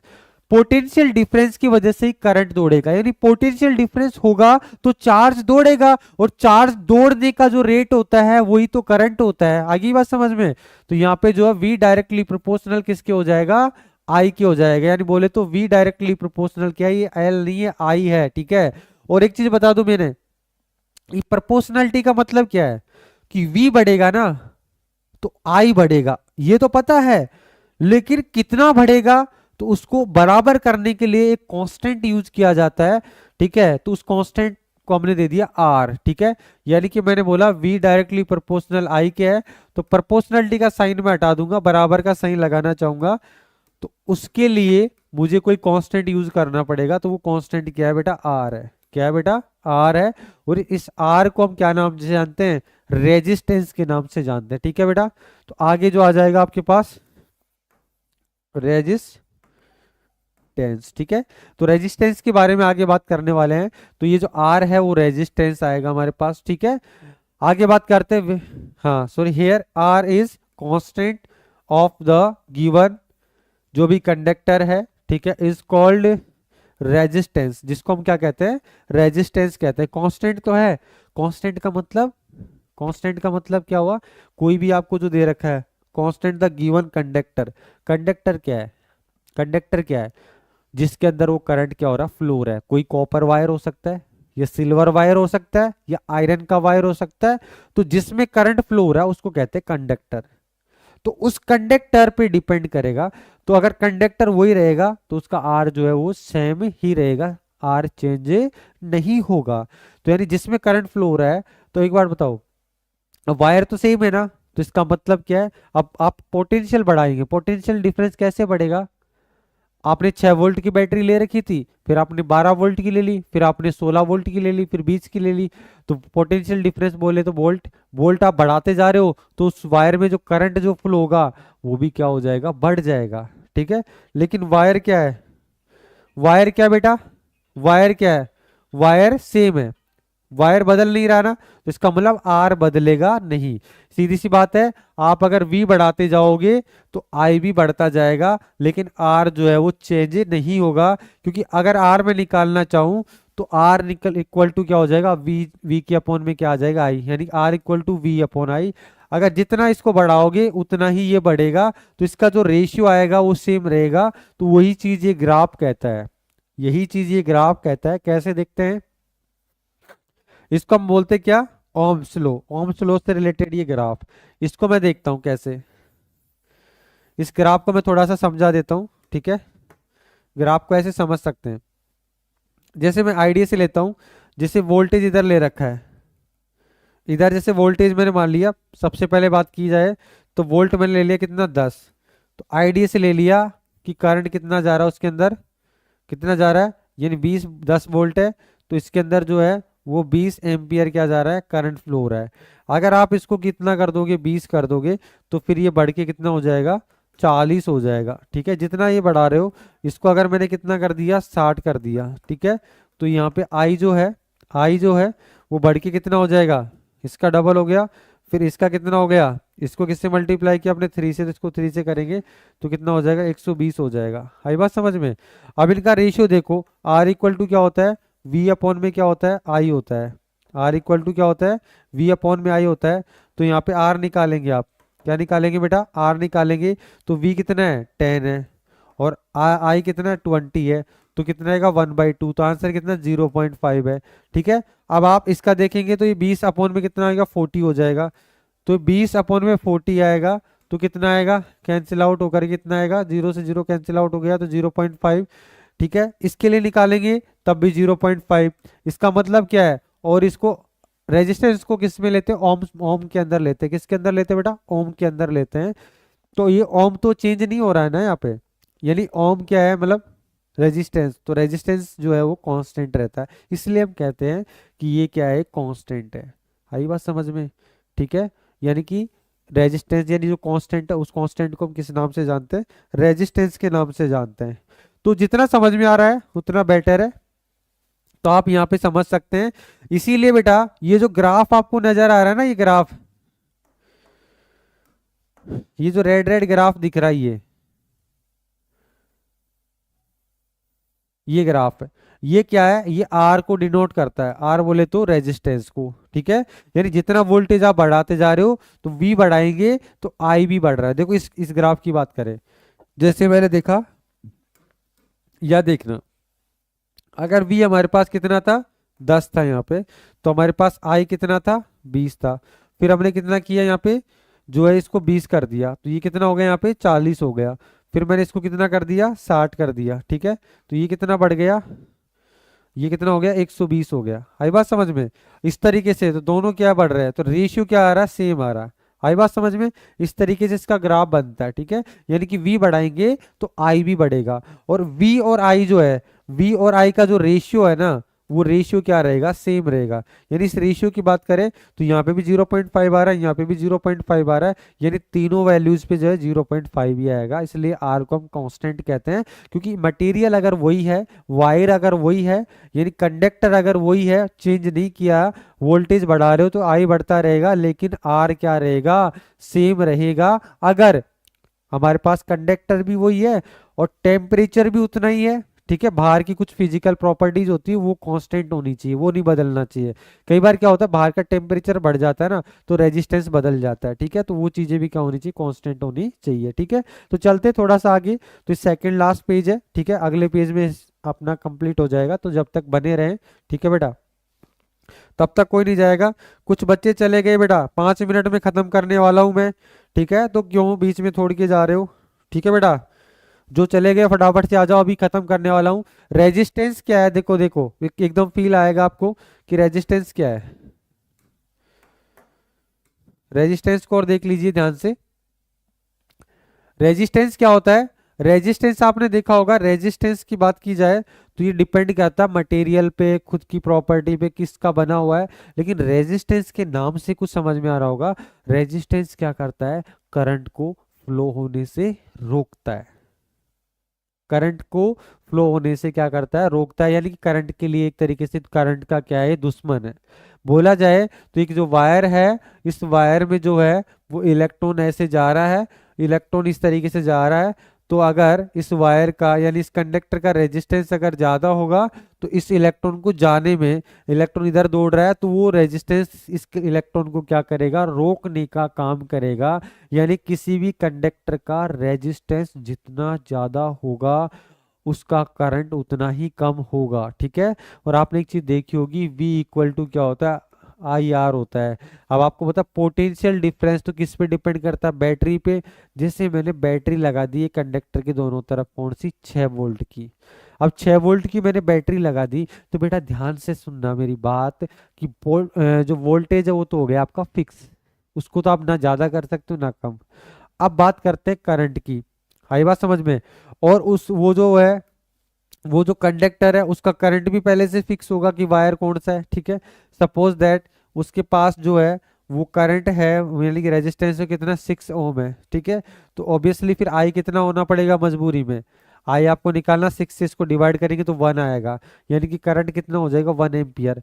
अगर हमारे पास रेजिस्टेंस कितना होता, अगर हमारे पास रेजिस्टेंस कितना होता बेटा, 1 ओम होता, तो फिर 1 से इसको डिवाइड करेंगे तो आई कितना हो जाएगा, 6 एम्पियर हो जाएगा। आई कितना हो जाएगा, 6 एम्पियर हो जाएगा। सिंपल सी बात है ना। तो यानी कि अगर करंट, यानी कि रेजिस्टेंस जितना ज्यादा होगा, रेजिस्टेंस जितना ज्यादा होगा तो करंट क्या होगा, यानी रेजिस्टेंस जितना ज्यादा होगा करंट उतना ही क्या होगा, कम होगा। यानी ये बढ़ेगा तो ये इसको कम होना पड़ेगा, क्योंकि ये तो क्या हो गया, फिक्स हो गया। ठीक है। तो रेजिस्टेंस क्या करता है, रेजिस्टेंस करंट को दौड़ने से क्या करता है, रोकता है। जिसका रेजिस्टेंस जितना ज्यादा उसमें करंट उतना ही कम फ्लो होगा। तो एक बार इसकी डेफिनेशन को देख लो। ठीक है। some things that the oppose the flow of current, that is called resistance। यानी कि सीधी सी बात है, जो करंट को जाने से रोकता है उसको हम कहते हैं क्या, रेजिस्टेंस। ठीक है। उसको किस नाम से जानते हैं बेटा, रेजिस्टेंस के नाम से जानते हैं। और रेजिस्टेंस को आर की बात करें तो अभी हमने देखा था V जो है वो क्या था, V equal to R I. ठीक है। तो अगर हमको R निकालना है तो ये I जो है वो इसके अपॉन में आ जाएगा, तो आई R इक्वल टू क्या हो जाएगा, V अपॉन में I हो जाएगा।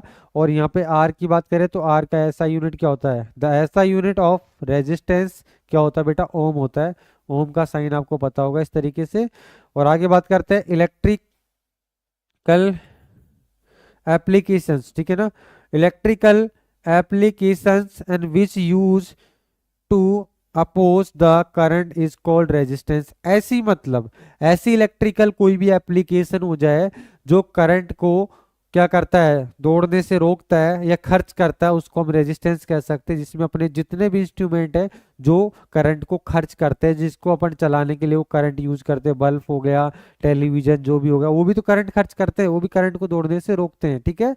तो उसको भी हम रेजिस्टेंस कह सकते हैं। ठीक है। आगे बात करते हैं वेरिएबल रेजिस्टेंस। ठीक है, जिसको हम रियोस्टेट के नाम से जानते हैं। इज द, ठीक है, component and use to increase और डिक्रीज क्या, current without changing the voltage. यानी कि एक रियोस्टेट नाम से क्या होता है, एक रेजिस्टेंस होता है जो कि करंट को क्या करता है, बैलेंस करता है। यानी करंट को ज्यादा और कम किया जा सकता है बिना वोल्टेज के चेंज के। यानी बैटरी तो वो की वो रखेंगे हम, लेकिन लेकिन हम करंट के फ्लो होने के रेट को क्या कर सकते हैं, कम ज्यादा। यानी कि रेजिस्टेंस बढ़ा देंगे तो करंट अपने आप क्या हो जाएगा, कम हो जाएगा।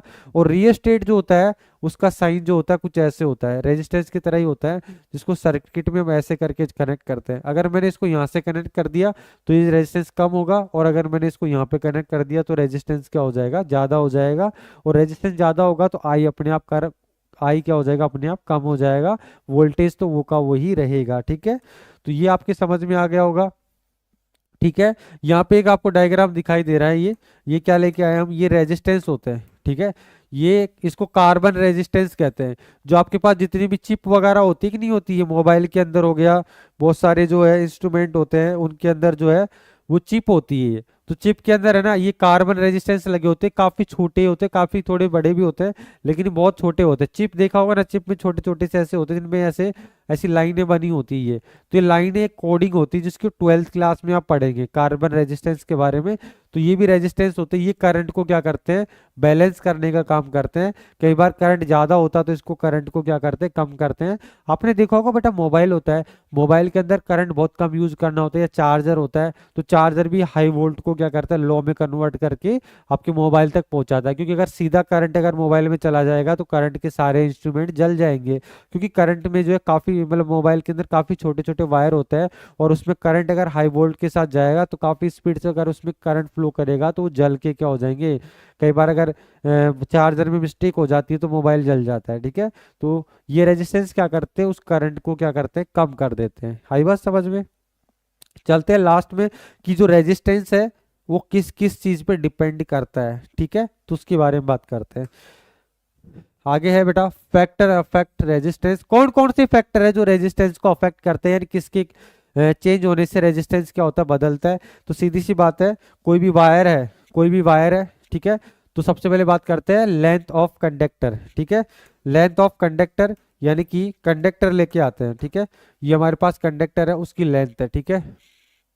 अगर लेंथ जो है, ठीक है, लेंथ अगर क्या बेटा कम है, ठीक है, तो लेंथ पे डिपेंड करता है। यानी कि रेजिस्टेंस की बात करें तो आर डायरेक्टली प्रोपोर्शनल किसके होता है बेटा, एल के होता है, ठीक है। अगर एल जो है ज्यादा होगी तो रेजिस्टेंस भी क्या होगा, ज्यादा। क्यों? क्योंकि अगर एक बात बताओ, अगर हमारे पास वायर जो लंबा है तो इलेक्ट्रॉन को यहां से यहां तक दौड़ने में क्या इलेक्ट्रॉन यहां से दौड़कर यहां पहुंचेगा, तो उसको ज्यादा मेहनत करनी पड़ेगी ना, उसको ज्यादा मेहनत करनी पड़ेगी। इसलिए वायर की अगर लेंथ जो है, वायर बोले तो कंडक्टर, कंडक्टर जितना लंबा होगा तो रेजिस्टेंस भी उतना ही ज्यादा होगा। इसका मतलब आर जो है वो डायरेक्टली प्रोपोर्शनल होता है किसके, एल के। तो आर डायरेक्टली प्रोपोर्शनल हो जाएगा एल, ठीक है बेटा। आगे बातें करते हैं एरिया ऑफ क्रॉस सेक्शन, ठीक है। क्रॉस सेक्शन का मतलब होता है ये वायर है, ठीक है, ये वायर है तो इसका क्रॉस सेक्शन एरिया मतलब ये वाली चौड़ाई, ठीक है। अगर मैं इसकी बात करता हूँ, ये वायर है तो क्रॉस सेक्शन एरिया मतलब ये वाली चौड़ाई, ठीक है।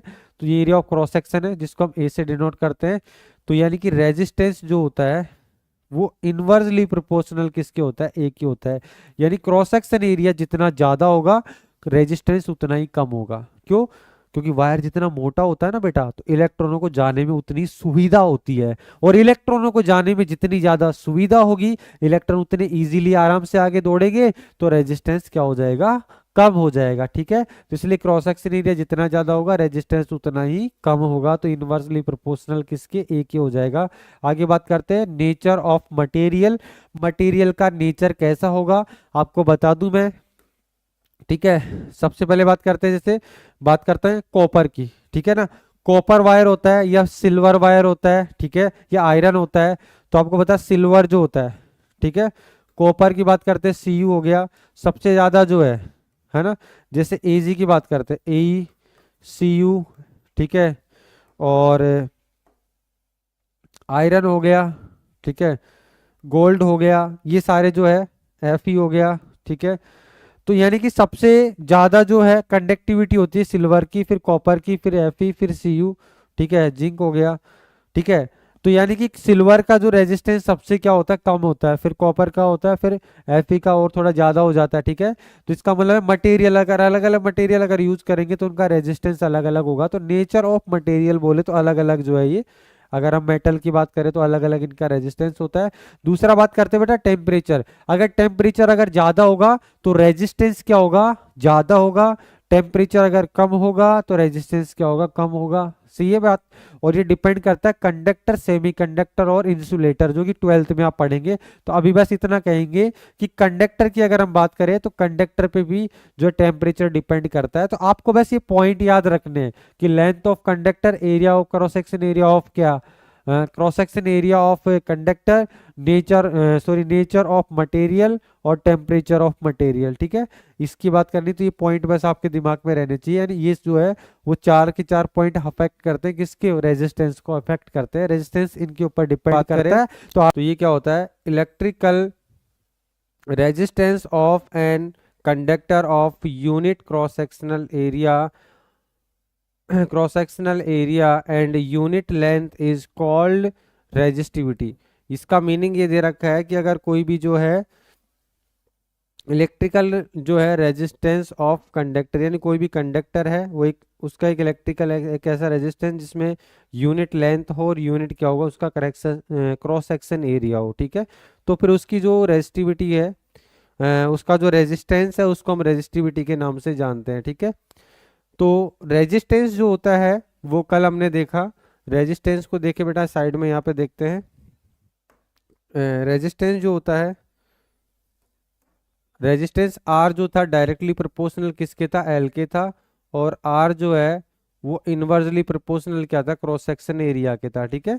जैसे कोई भी ये वायर है, ठीक है, तो आपको पता है कि इसका लेंथ जो है अगर एल आपने ले रखा है तो जितनी ज़्यादा लेंथ होगी उतना ज़्यादा इसका क्या होगा, रेजिस्टेंस होगा, और जितना ज़्यादा इसका क्रॉस सेक्शन एरिया ये होता है, ठीक है। क्रॉस सेक्शन एरिया क्या है, ये है। तो ये क्रॉस सेक्शन एरिया जितना ज़्यादा होगा उतना इसका रेजिस्टेंस क्या होगा बेटा, कम होगा, ठीक है। ये ए हो गया और ये इसका लेंथ क्या हो गया, एल हो गया, ठीक है।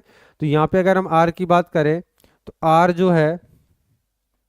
जो है डायरेक्टली प्रोपोर्शनल किसके था, एल के था, और इनवर्सली प्रोपोर्शनल किसके था, ए के था। और अगर हम दोनों को इसके एक साथ लेके आएंगे, प्रोपोर्शनलिटी का साइन लगाते हैं तो यहाँ पे क्या लगा देते हैं, रो लगा देते हैं, ठीक है। ये रो का जो सिंबल होता है, साइन जो होता है वो कुछ इस तरीके से होता है, ऐसे करके होता है, ठीक है ना, यूं करके ऐसे होता है, ठीक है। तो यहाँ पे जो है ये हमारे पास जो है आर होता है, ठीक है। तो अगर यहाँ से अगर हम देखें कि रो मुझे निकालना है, रो बेटा निकालना है, रेजिस्टिविटी मुझे निकालनी है, ठीक है। अगर मुझे रेजिस्टिविटी निकालनी है, रो निकालना है, तो ये ए जो है आर के मल्टीप्लाई में एल डिवाइड में चला जाएगा, यानी कि जो ए और ये आर और एल कहाँ आ जाएगा, नीचे आ जाएगा, ठीक है।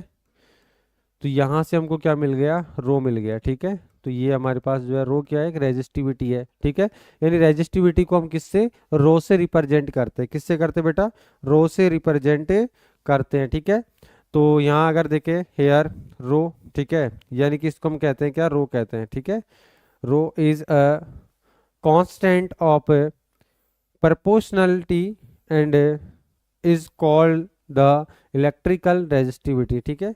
एक तरीके से जो कांस्टेंट जो है प्रोपोर्शनल होता है किसके, रेजिस्टेंस के, यानी कि कोई भी कंडक्टर है उसकी रेजिस्टिविटी जितनी ज़्यादा होगी तो उसका रेजिस्टेंस उतना ही ज़्यादा होता है, ठीक है ना बेटा। यानी कि आप देखो आर इक्वल टू क्या दे रखा है, यहाँ पे रो दे रखा है, रो जितना ज़्यादा होगा तो आर भी उतना ही ज़्यादा होगा। तो यहाँ पे ध्यान से देखे, आपने देखा होगा कुछ ऐसे मटेरियल है जिनका रेजिस्टेंस बहुत ज़्यादा होता है, तो उसका मतलब ये होता है कि उसकी रेजिस्टिविटी ज़्यादा होती है, एक्चुअल में उसकी रेजिस्टिविटी ज़्यादा होती है। तो रेजिस्टिविटी ज़्यादा होगी तो उसका रेजिस्टेंस भी क्या हो जाएगा, ज़्यादा हो जाएगा, ठीक है। तो यहाँ पे कुछ पॉइंट्स लिखे हुए हैं। द ऐसा unit of resistivity is ohm metre, क्या बेटा, इसकी रेजिस्टिविटी जो होती है उसका ऐसा यूनिट क्या होता है, ओम मीटर होता है। तो ये ओम मीटर कैसे हो गया, ध्यान से देखो बेटा, यहाँ पे रो है, ठीक है, ये रो इक्वल टू आपको क्या दिख रहा है सामने, ए आर अपॉन में एल।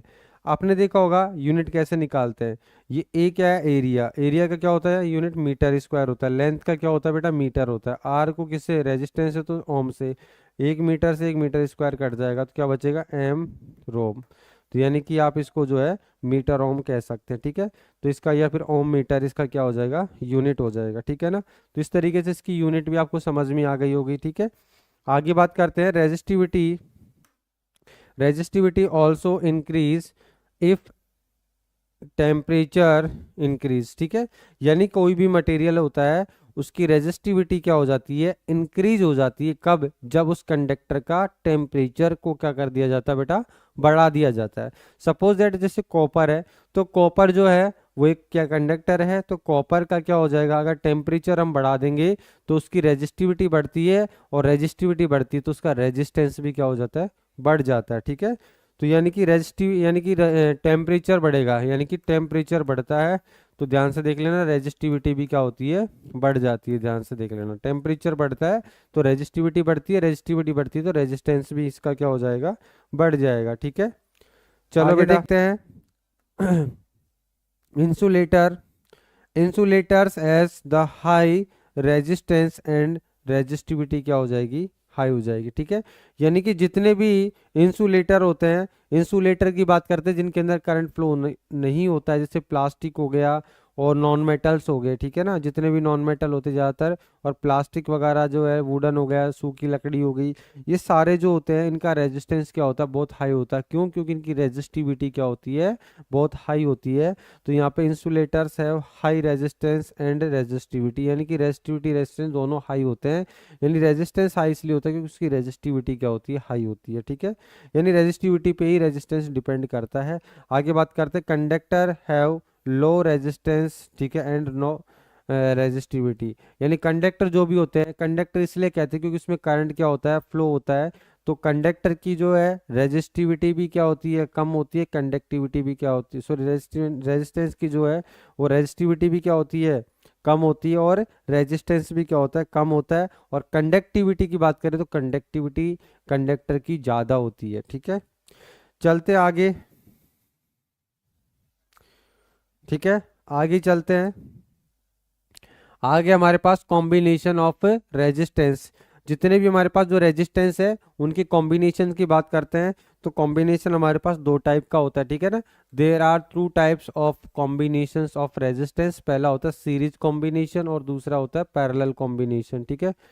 तो सीरीज और पैरेलल दो कॉम्बिनेशन है। सबसे पहले हम बात करते हैं रेजिस्टेंस इन सीरीज। रेजिस्टेंस जो होते हैं वो सीरीज में किस तरीके से कनेक्टेड होते हैं, तो रेजिस्टेंस जो होते हैं वो सीरीज में इस तरीके से कनेक्टेड होते हैं, ठीक है।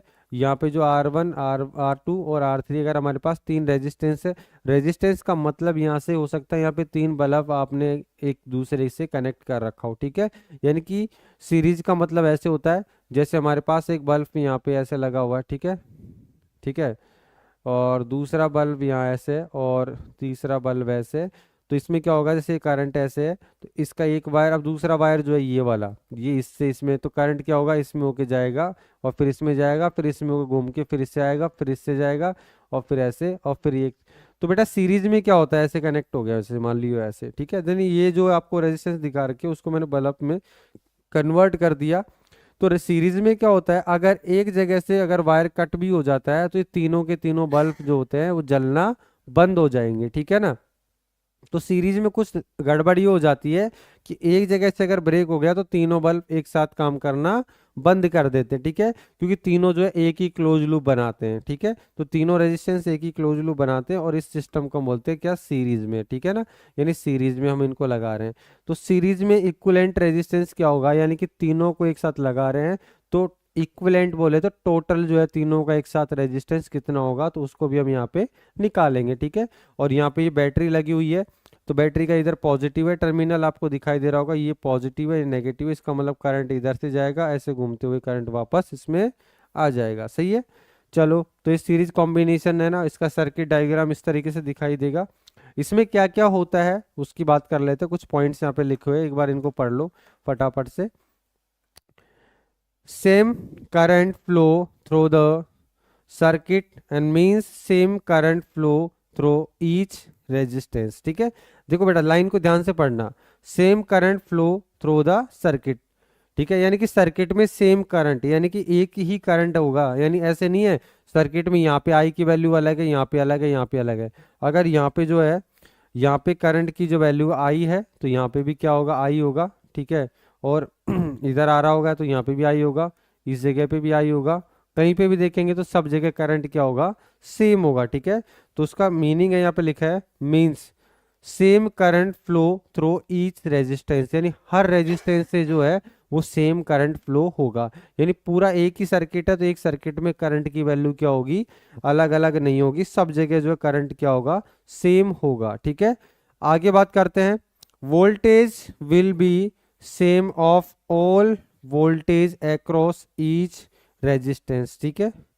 यानी कि वोल्टेज जो है voltage will be sum of all voltage across each other, ठीक है। वोल्टेज क्या होगा, मतलब टोटल जो वोल्टेज है वो इन सब के अक्रॉस जो वोल्टेज आएगा उसका जो सम है वो किसके बराबर होगा, V के बराबर होगा। और सबका वोल्टेज जो है वो पोटेंशियल डिफरेंस सबका जो है वो क्या होगा, अलग अलग जो है अलग अलग वोल्टेज जो है वो क्या होगा, अलग अलग रेजिस्टेंस के अक्रॉस क्या होगा, अलग अलग होगा, ठीक है बेटा। नेक्स्ट अगर हम बात करते हैं, यानी कि अगर हम बात करें यहाँ पे जो वोल्टेज होगा V1 होगा, इस पे V2 और इस पे V3 हम अलग अलग ले सकते हैं, लेकिन यहाँ पे करंट सब में क्या रहेगा, सीरीज में सेम होता है। आगे हम बात करें, Ohm's law can be applied to this combinations and to find equivalent resistance, यानी कि ओम्स लॉ को अप्लाई करके हम इन तीनों रेजिस्टेंस का इक्विवेलेंट रेजिस्टेंस हम निकाल सकते हैं। क्या लगा के बेटा, ओम्स लॉ लगा के। और ओम्स लॉ लगाएंगे तो आपको पता है हर एक रेजिस्टेंस जो है उनमें करंट तो क्या है, सेम है, लेकिन रेजिस्टेंस वोल्टेज तीनों का क्या होगा, अलग अलग होगा। लेकिन अभी एक लाइन लिखी है क्या, लेकिन तीनों का V1 plus V2 plus V3 करेंगे तो किसके बराबर होगा, इस बैटरी का जो वोल्टेज V है उसके बराबर में होगा। ठीक है, तो ये ओम्स लॉ है। तो ओम्स लॉ को हम अप्लाई करते हैं, तो आगे चलते हैं, यहाँ पे इक्विवेलेंट रेजिस्टेंस हम निकालते हैं बेटा। तो इक्विवेलेंट रेजिस्टेंस इसको हम जो है RS से डिनोट करते हैं इन सीरीज कॉम्बिनेशन।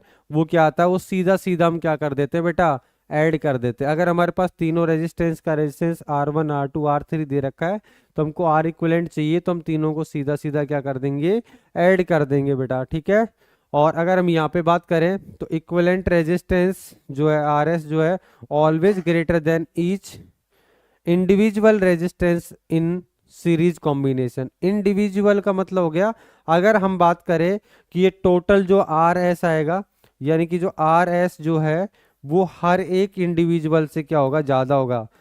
ठीक है, यानी जो अपना RS है यानी इक्विवेलेंट जो रेजिस्टेंस होगा वो इंडिविजुअल यानी R1 से भी ज्यादा होगा, और R2 से अगर पर्सनली बात करें तो ज़्यादा होगा, और R3 से इंडिविजुअल बात करें तो इससे भी क्या होगा, ज़्यादा होगा। ठीक है, ये वाली कहानी यहाँ पे कही गई है, यानी ये वाली जो लाइन है ना, इसका मीनिंग ये है। ठीक है, अब मैं यहाँ पे थोड़ा सा इसका प्रूफ कर देता हूँ बेटा कि जो है RS जो है वो ये कैसे आया। ठीक है, एक चीज़ आपको पता है कि V जो है वो किसके बराबर है, V1 plus V2 plus V3 के बराबर है। ठीक है ना बेटा, तो यहाँ पे हम ले सकते हैं V equal to V1 plus V2 plus V3। ये अपने पास एक लाइन थी ओम्स लॉ के अकॉर्डिंग। ठीक है, यानी कि जो तीनों रेजिस्टेंस जितना वोल्टेज खर्च करेंगे उन सबको मिला दिया जाए तो बैटरी का जितना वोल्टेज होगा उसके बराबर होगा। ये बात सही है कि नहीं है बेटा।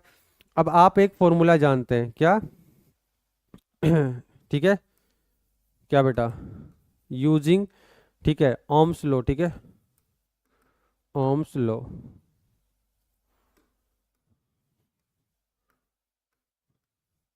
ठीक है, ओम्स लॉ क्या है बेटा ओम्स लॉ क्या है, V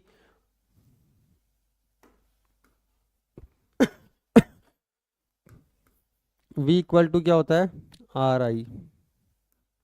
होता कि नहीं होता ये फॉर्मूला। ठीक है, ये वाला जो है फॉर्मूला आप ओम्स लॉ के अकॉर्डिंग लिख सकते हैं। अब मैं यहाँ पे बात करूँ, अगर यहाँ पे अगर मैं देखूँ कि V1 क्या होगा, तो V1 जो है पहले वाला जो रेजिस्टेंस है तो क्या हो जाएगा, I तो सब में सेम हो जाएगा, तो I और I क्या हो जाएगा, R1 हो जाएगा। और V2 की अगर हम बात करें सेकंड वाले रेजिस्टेंस में, तो उसमें जो वोल्टेज जो खर्च होगा वो क्या हो जाएगा, IR2 हो जाएगा।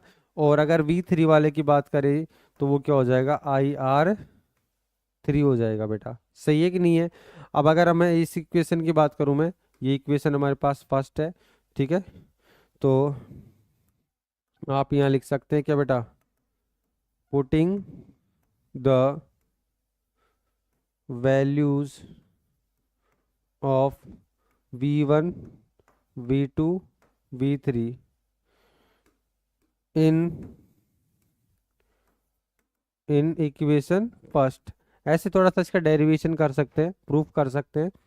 तो यहाँ पे V, अब बेटा V क्या है, V की बात करें तो V जो है वो बैटरी जो है ना, वो जो बैटरी दे रखी है उसका क्या पोटेंशियल डिफरेंस है। तो V इक्वल टू क्या होता है, V मेन सर्किट में जो करंट आ रहा है तो V इक्वल टू IR हो जाएगा। तो ये V इक्वल टू क्या हो जाएगा, IR हो जाएगा। ठीक है ना, तो I और R की जगह हमारे पास जो है बैटरी से जो रेजिस्टेंस निकलेगा वो तीनों रेजिस्टेंस का इक्विवेलेंट होगा, तो हम उसको RS से डिनोट करेंगे। और यहाँ पे जो है वो I1 की वैल्यू जो है IR1 हो जाएगा, और यहाँ पे IR2 हो जाएगा, और यहाँ पे IR3 हो जाएगा। अब यहाँ सब जगह I कॉमन आ रहा है तो आप I कॉमन ले सकते हैं। ठीक है बेटा, I अब यहाँ पे जो है कॉमन ले लिया आपने, तो यहाँ पे क्या हो जाएगा, R1 प्लस क्या हो जाएगा, R2 प्लस क्या हो जाएगा, R3 हो जाएगा बेटा। तो ये I से I क्या हो जाएगा, कट जाएगा। ठीक है, आई से आई क्या हो जाएगा, कट जाएगा, ठीक है ना।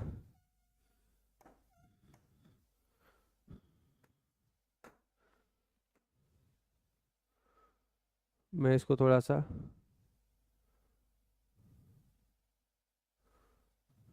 हाँ ठीक है।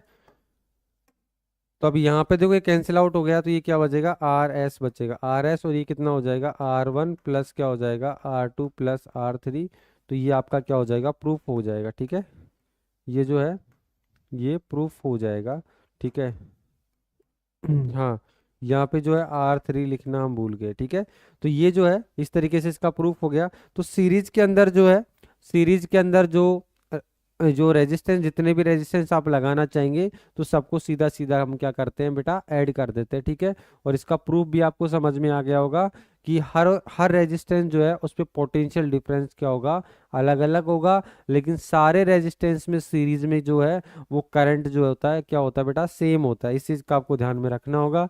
और एक चीज़ और देखिए बेटा, इसमें एक लाइन लिखी थी ना लास्ट में, ये जो चीज़ है कि इंडिविजुअल, यानी कि अगर पर्सनली आर वन की बात करें, आर टू की, आर थ्री, तो पर्सनली आर वन से ज़्यादा होगा क्या रिजल्टेंट, हमारे पास जो रेजिस्टेंस होगा आर टू से भी ज़्यादा होगा आर थ्री से। ये बात इसलिए कही गई है क्योंकि पैरेलल के अंदर जो होता है ना, वो रिजल्टेंट जो रेजिस्टेंस होता है वो इंडिविजुअल रेजिस्टेंस से भी क्या होता है, कम होता है। इसलिए इस लाइन को लिखने की जरूरत थी और यहाँ पे लिखा हमने। तो आगे हम देखेंगे, तो आप देखना जब सिंगल कोई रेजिस्टेंस, उसका जो रेजिस्टेंस होगा ना उससे भी कम जो है, वो हम पैरेलल में दो या तीन रेजिस्टेंस निकालेंगे, वो जो रेजिस्टेंस आएगा इक्विवेलेंट, वो पर्टिकुलर एक रेजिस्टेंस से भी कम आता है। इसलिए ये वाली लाइन हमको यहाँ लिखनी पड़ी गई, ठीक है। तो समझ में आ गया होगा। आगे बात करते हैं पैरेलल के लिए। पैरेलल में क्या होता है, पैरेलल का जो डायग्राम है आपको समझ में आ गया होगा, ठीक है। पैरेलल में क्या होता है, देखो बैटरी का पॉजिटिव टर्मिनल इधर नजर आ रहा है आपको, ये पॉजिटिव है ये नेगेटिव है। तो इसमें V वोल्ट है और यहाँ से करंट ऐसे जाएगा, करंट ऐसे जा रहा है। सपोज दैट हमने इसमें ले लिया I करंट है, ठीक है।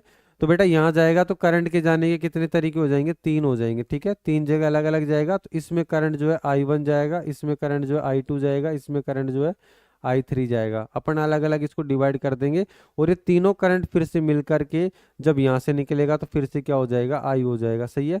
तो यानी इस जगह यहाँ पे तो जो है करंट हमने क्या ले रखा है, आई ले रखा है इस जगह। लेकिन जब यहाँ जाता तीनों में बट जाएगा, वापस से आएगा। तो आपको एक समझ में आ गया होगा कि पैरेलल के अंदर जो है, पैरेलल जो रेजिस्टेंस होते हैं उनमें आई की वैल्यू अलग अलग होती है और सीरीज में सेम होती है। लेकिन पैरेलल में पोटेंशियल डिफरेंस क्या होता है, सेम होता है। अगर यहाँ पे V है तो आप ये मान सकते हैं कि यहाँ पे जो है, यहाँ पे पोटेंशियल जो है वो V है और यहाँ पे क्या, जीरो। तो potential difference V minus zero करेंगे तो कितना आएगा बेटा, V आ जाएगा। तो अब देखो इस वाले रेजिस्टेंस की बात करूँ तो V माइनस जीरो करेंगे तो क्या हो जाएगा, V हो जाएगा, ठीक है। तो इसका जो रेजिस्टेंस है, इसका रेजिस्टेंस से क्या हो जाएगा, V हो जाएगा। तो इसका भी देखो V माइनस जीरो करेंगे तो V हो जाएगा और इसका भी क्या हो जाएगा, V हो जाएगा। यानी कि पैरेलल के अंदर जो है पोटेंशियल डिफरेंस क्या होता है, ईच रेजिस्टेंस का क्या होता है बेटा, सेम होता है अगर वो एक दूसरे के पैरेलल में लगे हैं। तो यहाँ पे V तो क्या होगा, सेम होगा और I जो है सबका अलग अलग होगा। तो यहाँ कुछ लाइनें लिखी हैं, उनको एक बार देख लो, समझ में आ ही जाएगा। यानी पैरेलल का कहानी आपको समझ में आ गई होगी। Potential difference between the two points across resistance R same, यानी कि पोटेंशियल डिफरेंस जो है वो रेजिस्टेंस के दोनों टर्मिनल के जो अक्रॉस जो पोटेंशियल डिफरेंस आएगा वो क्या होगा, ईच रेजिस्टेंस का सेम होगा। आगे हम बात करते हैं, there will be different current flow through each resistance, यानी कि अलग अलग रेजिस्टेंस जो है उनका, उनसे फ्लो होने वाला जो करंट है वो क्या होगा, अलग अलग होगा, ठीक है। यानी ईच रेजिस्टेंस से जो करंट फ्लो होगा वो अलग होगा। आगे हम बात करते हैं बेटा आगे हम बात करते हैं इक्विवेलेंट रेजिस्टेंस जो आरपी है पैरेलल के अंदर, इन पैरेलल कॉम्बिनेशन। तो पैरेलल कॉम्बिनेशन में जो आर इक्विवेलेंट होता है तो उसका फॉर्मूला हम यहाँ पे लिख देते हैं। तो यहाँ पे जो 1 अपॉन में आर इक्विवेलेंट या आर पी हम ले सकते हैं। तो वो क्या होता है, 1 अपॉन में R1 प्लस 1 अपॉन में R2 प्लस 1 अपॉन में, अगर हमारे पास तीन है तो तीन लेंगे, चार है तो चार, दो है तो दो लेंगे। इस तरीके से इसका जो होता है वो ये फॉर्मूला होता है। अगर 2 है तो 2 लेंगे, 3 है तो 3, और 10 है तो 10, 50 है तो 50, कितने भी ले सकते हैं, पर फॉर्मूला ये इस तरीके से लगेगा। अगर हम इसका प्रूफ करना चाहते हैं, ठीक है, इसका आप प्रूफ करना चाहते हैं कि ये जो रिलेशन है वो कैसे आया, ठीक है, तो आप देख सकते हैं, ठीक है। प्रूफ अगर करें तो आपको पता है यहाँ पे जो आई तीनों में अलग अलग होगा, और तीनों I1 plus I2 plus I3 करेंगे तो किसके बराबर हो जाएगा बेटा, आई के बराबर हो जाएगा, ठीक है। तो मैं यहाँ पे लिख सकता हूँ आई, ठीक है। तो आई इक्वल टू क्या होगा, I1 प्लस I2 और प्लस क्या हो जाएगा बेटा, I3 हो जाएगा। अब ओम्स लॉ की अगर हम बात करें तो ओम्स लॉ के अकॉर्डिंग जो है वो आई जो है, आई इक्वल टू क्या होता है बेटा, V अपॉन में क्या होता है, R होता है कि नहीं होता है। ये ओम्स लॉ के अकॉर्डिंग जो है ये फॉर्मूला होता है, ठीक है। इस फॉर्मूले से अगर हम देखें तो यहाँ पे अगर इस वाले की बात करते हैं, पहले वाले की I1 की, तो I1 के लिए क्या हो जाएगा, I1 इक्वल टू जो है V अपॉन में क्या हो जाएगा, R1। V तो क्या है, सेम है सब में। और I2 की अगर हम बात करें तो I2 जो हो जाएगा V अपॉन में क्या हो जाएगा, R2 हो जाएगा। और I3 की अगर हम बात करें तीसरे रेजिस्टेंस की, तो ये भी क्या हो जाएगा, V अपॉन में क्या हो जाएगा, R3 हो जाएगा। इस तरीके से हम देखें तो इसको हमने इक्वेशन फर्स्ट ले रखा है, ठीक है। इसको इक्वेशन फर्स्ट ले रखा है तो फर्स्ट में क्या कर देंगे, I1 I2 और I3 की वैल्यू रख देंगे, ठीक है।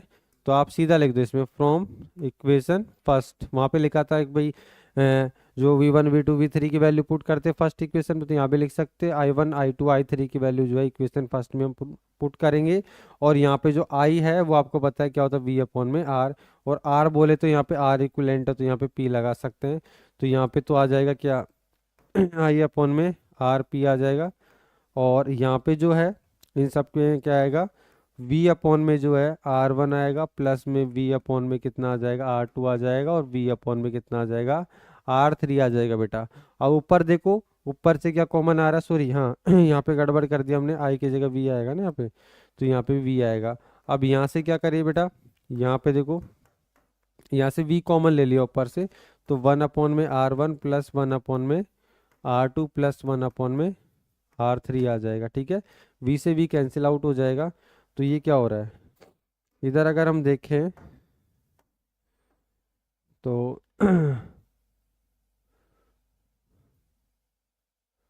इसको थोड़ा सा ऊपर सेट कर दिया मैंने, यहाँ पे ये थोड़ा सा चेंज और हो रहा है इसकी वजह से तो मैं थोड़ा सा ना इसको वापस उसी फॉर्मेट में मैं, हाँ वापस मैं वहीं ले आया। और अब मैं जो है बेटा, अब मैं क्या करना चाहता हूँ, अब मैं जो है इतने से कोई मैं जो है वो छोटी शेप में लेने जा रहा हूँ, ठीक है। देखो ये आ गया, और इसको मैं जो है समेट देता हूँ, ये लो। अब हो गया ना हमारा काम सही, ठीक है। चलो अब हमारे पास जगह आ गई, तो ये V से V कट जाएगा, तो 1 अपॉन जो है RP equal to 1 upon R1 plus 1 upon R2 plus 1 upon में R3, ठीक है। तो ये हमारे पास प्रूफ हो चुका है, यानी कि ये हमारे पास जो है फॉर्मूला आ चुका है, ठीक है बेटा। तो इसका प्रूफ भी आपके समझ में आ गया होगा कि फॉर्मूला कैसे बना है, ठीक है। तो फॉर्मूला भी समझ में आ गया होगा बेटा, ठीक है। ठीक है, फॉर्मूला भी आपके समझ में आ गया होगा। तो चलते हैं आगे की तरफ, पैरेलल कॉम्बिनेशन भी आपके समझ में आ गया होगा, ठीक है, कि आगे equivalent resistance of resistor in parallel combinations is always less than the individual resistance. जो भी वो लाइन थी यहाँ पे भी वही लाइन है, यानी कि इंडिविजुअल जो रेजिस्टेंस है उससे जो आपका इक्विवेलेंट रेजिस्टेंस आता है वो क्या आता है बेटा, कम आता है, सही है ना। जैसे जैसे अगर मैं सिंपल सी बात करूं, जैसे हमारे पास एक एग्जांपल ले लिया हमने ऐसे, ठीक है, ऐसे हमने ये है, और इसको भी हम पैरेलली मान के चलेंगे, ध्यान से देख लेना बेटा ये ऐसे मत सोचना कि दोनों पैरेलल ऐसे होना चाहिए। इस तरीके से अगर कोई वायर कनेक्टेड है तब भी हो, ये R1 है और ये R2 है, इसकी वैल्यू मैंने कितना ले ली है, 5 ओम ले लिया, इसकी जो है ये 10 ओम है, ठीक है। अब मुझे इक्विवेलेंट निकालना है पैरेलल में है, तो 1 अपॉन में जो है R इक्विवेलेंट आएगा कि नहीं आएगा, तो ये 1 अपॉन में R1 तो कितना आएगा 5, और ये 1 अपॉन में R2 तो क्या आएगा 10 आएगा। फाइनली इन दोनों का एलसीएम लेंगे तो 15 आएगा, इससे डिवाइड किया 3 टाइम और इससे डिवाइड किया 2 टाइम, तो ऊपर 5 अपॉन में कितना आ रहा 15, इससे से कैंसिल आउट होगा तो 1 बाई कितना हो जाएगा 3। अब ये 1 अपॉन आर इक्विवेलेंट है, तो इसका रेसिप्रोकल करेंगे तो कितना आ जाएगा 3 ओम आ जाएगा। अब आपको पता है ये 3 ओम जो है वो इक्विवेलेंट आया कि नहीं आया, ये समझने के लिए बता रहा हूँ एग्जांपल। तो ये 3 ओम जो है वो 5 से भी छोटा है और 10 से भी छोटा है, तो यानी कि मैं ये कह सकता हूँ क्या कि जो अपन ने आर इक्विवेलेंट लिया था ना, यानी आर पी, ठीक है, वो क्या होगा लेस देन होगा किससे, आर वन से भी, ठीक है, और आर पी जो है वो लेस देन होगा किससे, वो लेस देन होगा आर टू से। इंडिविजुअल भी जो है वो क्या है, मतलब ये क्या है लेस होगा, यानी कि किसी भी रेजिस्टेंस से आर इक्विवेलेंट की जो वैल्यू है वो बड़ी नहीं होगी, ये इसका कहने का मतलब पैरेलल में। और सीरीज में जो था वो इंडिविजुअल से जो है आर इक्विवेलेंट क्या था, हमेशा ज़्यादा था। अगर अपन इनको सीरीज में रखते हैं तो इनका इक्विवेलेंट कितना आएगा, 5 और 10 कितना होगा, 15 हो जाएगा। तो 15 जो होता है वो 5 से भी बड़ा होगा और 10 से भी बड़ा होगा, क्योंकि तो ऐड होके आ रहा है कि नहीं आ रहा है, ठीक है ना। चलते हैं इसलिए, तो ये जो एग्जाम्पल है एक बार समझने के लिए आप समझ सकते हैं, लेकिन ये वाली कहानी देखो बेटा, चीजें जो है ना, विजन क्लियर होना बहुत जरूरी होता है कि आप चीजों को किस हद तक अपनी खोपड़ी के अंदर सेट कर रहे हो, ठीक है। तो समझना बहुत जरूरी है कि पैरेलल जो है, पैरेलल कॉम्बिनेशंस का फॉर्मूला रटने से ही काम नहीं चलने वाला, उसमें कैसी कंडीशंस लग रही हो और उसका फॉर्मूला कैसे बना और उसके क्वेश्चंस कैसे आ सकते हैं, ठीक है। तो ये विजन भी क्लियर होना चाहिए। अब हम आगे चलते बेटा, advantage of parallel combination. Advantage का मतलब होता है बेटा क्या, समस्या, यानी कि पैरेलल कॉम्बिनेशन जो है उसके मतलब एडवांटेज क्या है, मतलब अच्छी चीजें क्या है, बुरी चीजें क्या है, मतलब एक तरीके से देखें तो क्या है।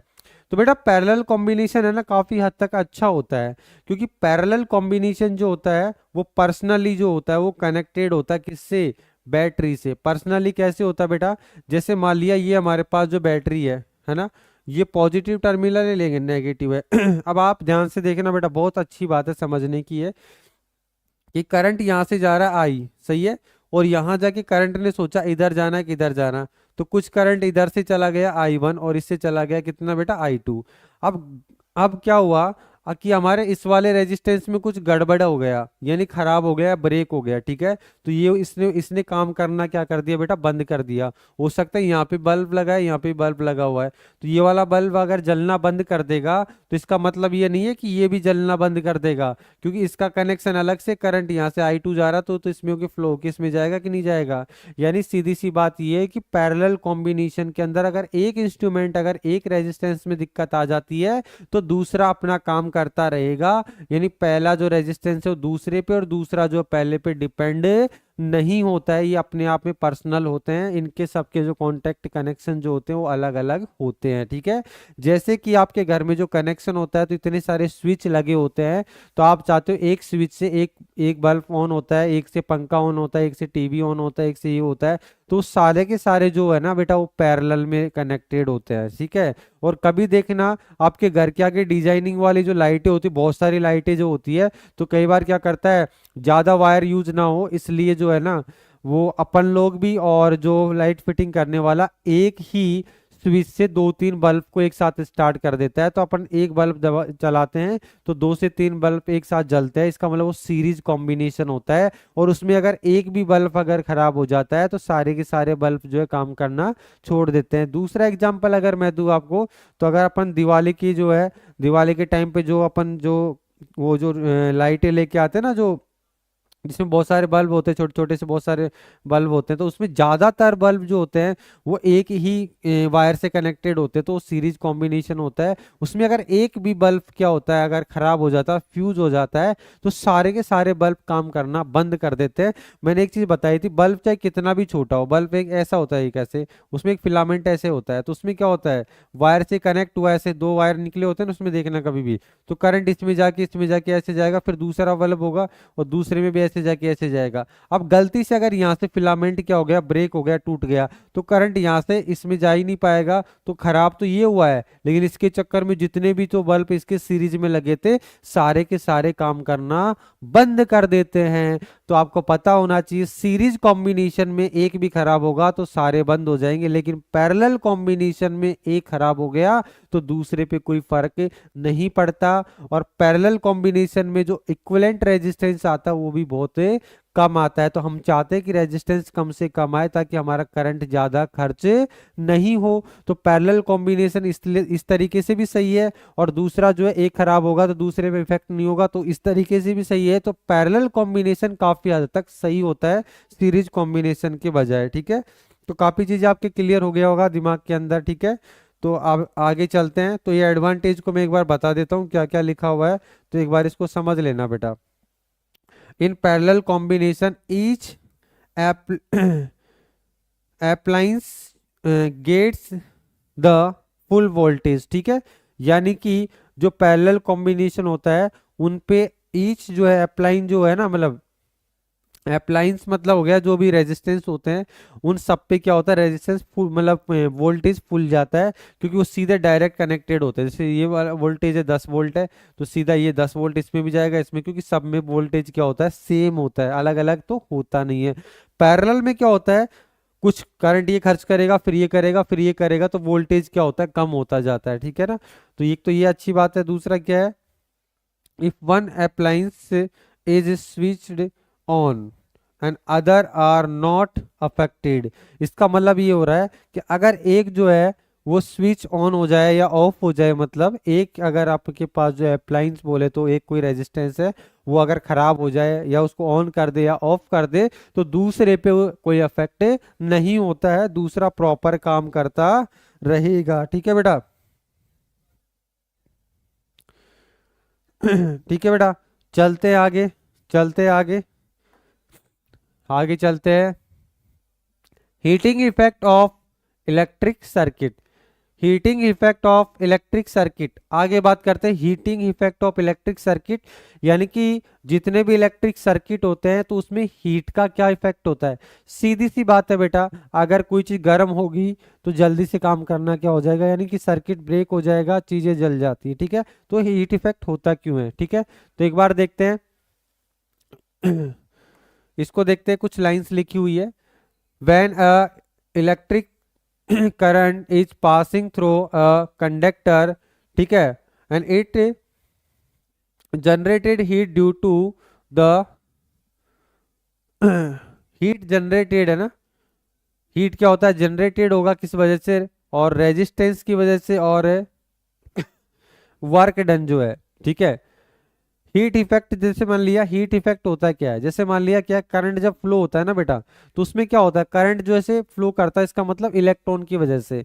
जैसे करंट इधर जा रहा है तो इलेक्ट्रॉन इधर दौड़ेंगे, तो बेटा इलेक्ट्रॉन्स अगर दौड़ते हैं तो एक इलेक्ट्रॉन जो है वो दूसरा तीसरा से बहुत सारे इलेक्ट्रॉन्स दौड़ेंगे, तो इलेक्ट्रॉन्स भी एक दूसरे से क्या होंगे, रब होते हैं, या फिर उसे मेटल के अंदर इलेक्ट्रॉन्स के दौड़ने की वजह से एक फ्रिक्शन क्रिएट होता है। ठीक है, जैसे एक बात बताऊं मैं, अगर बहुत सारे लोग एक साथ दौड़ेंगे तो उसमें क्या होता है, लोग एक दूसरे के कांटेक्ट में आएंगे, टच होंगे, तो कहीं ना कहीं हीट बनती कि नहीं बनती है कि नहीं है। तो कहीं ना कहीं उसके अंदर अगर इलेक्ट्रॉनों के अंदर कुछ डिस्टरबेंस क्रिएट होगा, इलेक्ट्रॉन्स दौड़ेंगे, तो कहीं ना कहीं उसमें क्या होता है, हीट। और जब ज्यादा स्पीड से करंट दौड़ता है तो उसमें इलेक्ट्रॉन्स का मतलब इलेक्ट्रॉन ज्यादा स्पीड से दौड़ रहे हैं, इसका मीनिंग यही है कि उसमें क्या होगा, हीट जनरेट हो जाता है।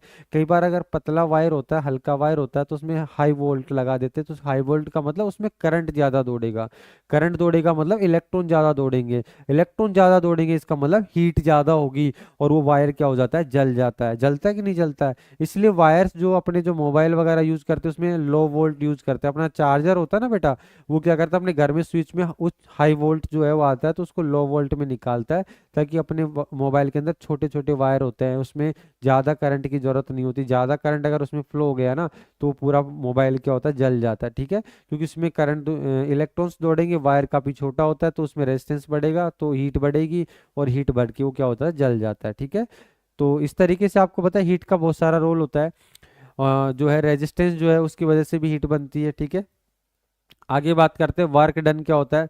वर्क डन की अगर हम बात करें तो W इक्वल टू क्या होता है, वी क्यू, और अगर हमने V की बात करी थी कब, तो ये क्या हो जाएगा, W अपॉन में क्या आएगा, Q। ये वाला फॉर्मूला था कि नहीं था। ठीक है ये वाला फॉर्मूला हमने कल ही तैयार कर लिया था। ठीक है, कि V इक्वल टू क्या था, W अपॉन क्यू, यानी कि अगर हमने बात की थी अगर एक कूलाम चार्ज को लाने में 1 जूल वर्क होता है तो वो क्या होता है, 1 वोल्ट होता है। तो 1 वोल्ट को जब डिफाइन किया तो यही फॉर्मूला अपन ने लिया था, वोल्टेज को भी इसी फॉर्मूले से डिफाइन किया जाता है, ठीक है बेटा। तो यहाँ से आप वर्क डन भी निकाल सकते हैं। और वर्क डन की अगर हम बात करते हैं तो वर्क को किस में मेजर करते हैं बेटा, वर्क क्या होता है, एक तरीके से जूल होता है। और हीट भी क्या होती है, एक एनर्जी होती है। तो एनर्जी को किस में लेते हैं, जूल में लेते हैं। तो आप बेटा यहाँ पे डब्लू की जगह आप क्या ले सकते हो, एच यानी हीट भी ले सकते हो, ठीक है। और यहाँ से आप हीट का फॉर्मूला भी निकाल सकते हैं। तो यहाँ पे जो डब्लू आ रहा है ना यहाँ पे, तो इसकी जगह पे आप क्या ले सकते हो, एच। और H इक्वल टू क्या हो जाएगा, वी क्यू हो जाएगा, ठीक है। H इक्वल टू क्या हो जाएगा बेटा, वी क्यू हो जाएगा। ये देखो हीट का जो फॉर्मूला है ना, और आगे भी दे रखे हैं, इसलिए मैं ज़्यादा यहाँ पे एक्सप्लेन नहीं कर रहा। बस हीट इफेक्ट क्या है, थोड़ा सा यहाँ पे शॉर्टकट ही चल रहे हैं, वैसे आगे और भी कर सकते हैं। वैसे यहाँ पे एक फॉर्मूला और लगा सकते हैं, Q इक्वल टू क्या होता है। एक फॉर्मूला होता है, जैसे Q को छोड़ो, आपको जैसे याद है मैं वैसे लिखता हूँ कि I इक्वल टू क्या होता है, Q अपॉन में क्या होता है बेटा, T। तो अब यहाँ से Q निकाल लो, तो Q इक्वल टू क्या हो जाएगा, आई टी हो जाएगा बेटा, क्या हो जाएगा, Q equal to I T हो जाएगा। तो यहाँ पे H इक्वल टू, ये V तो एज इट इज रहेगा, Q की जगह आप क्या लिख देंगे, आई टी। तो एक फॉर्मूला आपको याद होगा, H equal to V I T, ठीक है ना बेटा। अब यहाँ से कई सारे फॉर्मूले हम बना सकते हैं, वो आगे है तो आप वापस अपन बार बार लिखेंगे तो बोर हो जाएंगे आप भी। तो ये फॉर्मूला हम आगे फिर से यूज करेंगे, ठीक है। आगे हम बात करते हैं पावर। आपकी एनसीईआरटी बुक में है ना, वो हीट के फॉर्मूले पहले दे रखे सारे ही जो है, उसके बाद पावर पे चलते हैं। लेकिन हमारे मैंने नोट्स में जो पावर भी ले रखा है, पावर के बाद फिर से हीट के फॉर्मूले लिख रखे हैं, तो इसके लिए दिक्कत वाली बात नहीं है। पावर एक्चुअल में क्या होता है, पावर बेटा क्या होता है, काम करने का रेट होता है, मतलब कितने पावरफुल हो आप, कितने स्पीडली जो है वो आप काम कर सकते हो। देखो बेटा, कुछ बच्चे बहुत लेट आए और उसके बाद चले भी गए, क्योंकि उनको लगता है क्या साइंस आती है उनको, शायद मुझे ऐसा लगता है, इसीलिए बच्चा जा सकता है। या फिर अगर वो जाएगा तो उसे मतलब साइंस से मतलब पढ़ने से कोई मतलब नहीं है, वैसे टाइम पास के लिए आ गया कि सर कैसा पढ़ाते हैं, सर गलत तो नहीं पढ़ा रहे, बच्चों को चेक करने आए होंगे, ठीक है। और फिर चले जाते हैं, ठीक है। मैं कह रहा हूँ एक एक लाइन जो मैं बोल रहा हूँ ना, वो आप हर लाइन आपकी काम की है। और मैं तो ये मानता हूँ जितना मैं बोल रहा हूँ उससे भी ज्यादा आप लोगों को सीखने की जरूरत है, ठीक है। क्योंकि साइंस है, जितना फील लोगे उतना ही कम है, ठीक है ना। फील लेना बहुत जरूरी है, समझना बहुत जरूरी है साइंस को। तो आगे हम बात करते हैं पावर। पावर क्या होता है बेटा, काम करने का रेट होता है, उसी को हम पावर कहते हैं, यानी कितनी स्पीड से आप काम करते हो, ठीक है। जैसे मैं कहूँ, अगर मेरे पास यहाँ दो लोग खड़े हैं और यहाँ पे कुछ डिस्टेंस है, मैंने बोला इसके पास भी 100 ईंट रख दी, इसके पास भी 100 ईंट रख दी। अब ये आदमी जो है 100 ईंटों को जो है वो 10 मिनट में लेके जाता है, दूसरा आदमी 100 ईंटों को 20 मिनट में लेके जाता है, सही है ना बेटा। तो वर्क जो है ना वो दोनों का बराबर है, क्योंकि काम तो दोनों ने बराबर किया है ना। अगर मैं 20 मिनट बाद में जाके पूछता हूँ दोनों से, तो दोनों कहेंगे हाँ मैंने 100 ईंटों को यहाँ रख दिया, ये भी बोलेगा मैंने भी रख दिया, तो काम तो दोनों का बराबर है।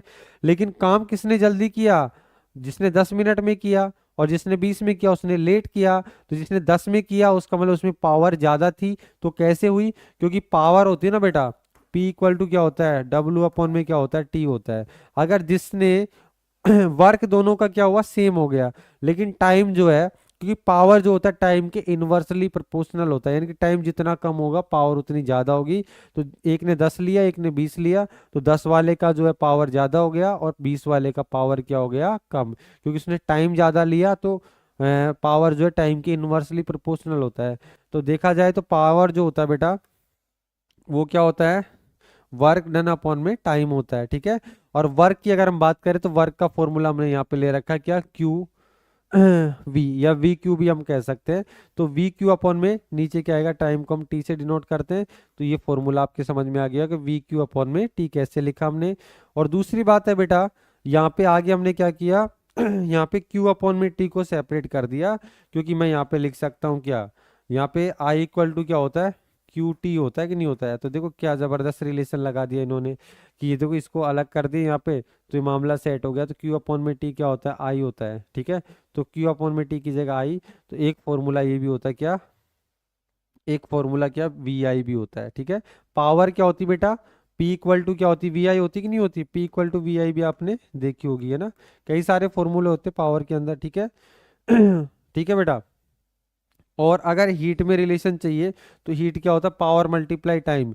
अगर आपको वापस पावर अगर दे रखी है और आपको वापस हीट निकालना होता है बेटा, तो क्या करेंगे, पावर को आप टाइम से मल्टीप्लाई कर देंगे। उल्टे सीधे फॉर्मूले सारे दिमाग में याद रख लेना। अगर आपको हीट निकालनी है, पावर दे रखा है तो आप टाइम से मल्टीप्लाई कर दो। अगर आपको पावर निकालना है तो टाइम को हीट से डिवाइड कर दो। यानी हीट क्या एक तरीके से वर्क है, जैसे कि हमारे पास ये वर्क था तो वर्क को टाइम से डिवाइड किया, वर्क की जगह ही तो हमने हीट को लिया एच को, ठीक है। तो ये एक दूसरे से रिलेटेड है। तो हीट हमारे पास क्या है, वी आई है, और मल्टीप्लाई में क्या, सॉरी, पावर हमारे पास वी आई है और टाइम हमारे पास टी है। तो यहाँ पे क्या आ गया, यहाँ पे हीट की जगह पे क्या आ गया, वी आई टी।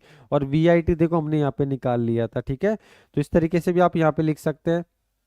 सेकंड हमारे पास जो है, सेकंड हमारे पास जो है वी की जगह आप आई आर लिख सकते हैं। तो वी आपको यहाँ नजर आ रहा होगा, उसकी जगह में आई आर लिख दिया। और जो है जो है आई हमारे पास, ये आई अपनी जगह, टी हमारे पास अपनी जगह। तो आई आई दो बार हो रहा है तो ये आई स्क्वायर आर टी। तो एक फॉर्मूला जो है आई स्क्वायर आर टी, ये क्या होता है, हीट है ना। हीट बोले तो ये एच के इक्वल में हीट, ठीक है, हीट है ना, ये हीट है। ये सारे फॉर्मूले जो है वो हीट के इक्वल में आ रहे हैं, ये हीट के इक्वल में सारे है ना। तो यहाँ पे हीट मैंने बोला था एक फॉर्मूला ये था, तो वो फॉर्मूला तो आपके पास यहाँ पे आ चुका है, दूसरा एक यहाँ पे आ चुका है, ठीक है।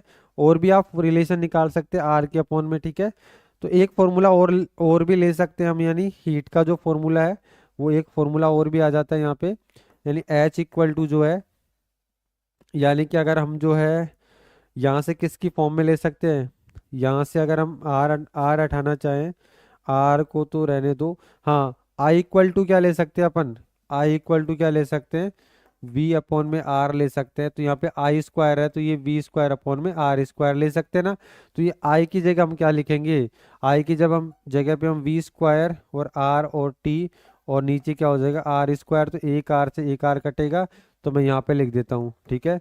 तो यहाँ पे एच इक्वल टू क्या आ जाएगा बेटा, यानी कि वी स्क्वायर और आर से आर कट गया टी और एक आर नीचे, तो एक रिलेशन ही होता है। तो ये उल्टा सीधा लिखा मैंने, तो उसको डरने की जरूरत नहीं है, आपको तो बस दिमाग में सेट करने की ये फॉर्मूले होते हैं। तो एक H equal to V square I upon में वी स्क्वायर टी अपॉन में आर होता है, एक रिलेशन ये भी होता है।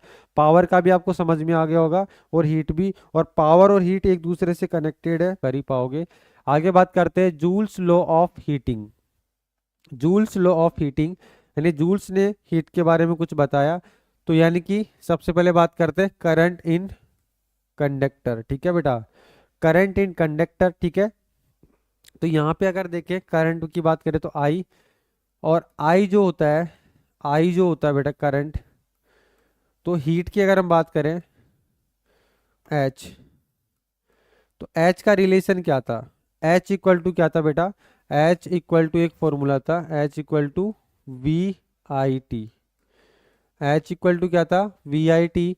दूसरा फॉर्मूला क्या था, H equal to V square,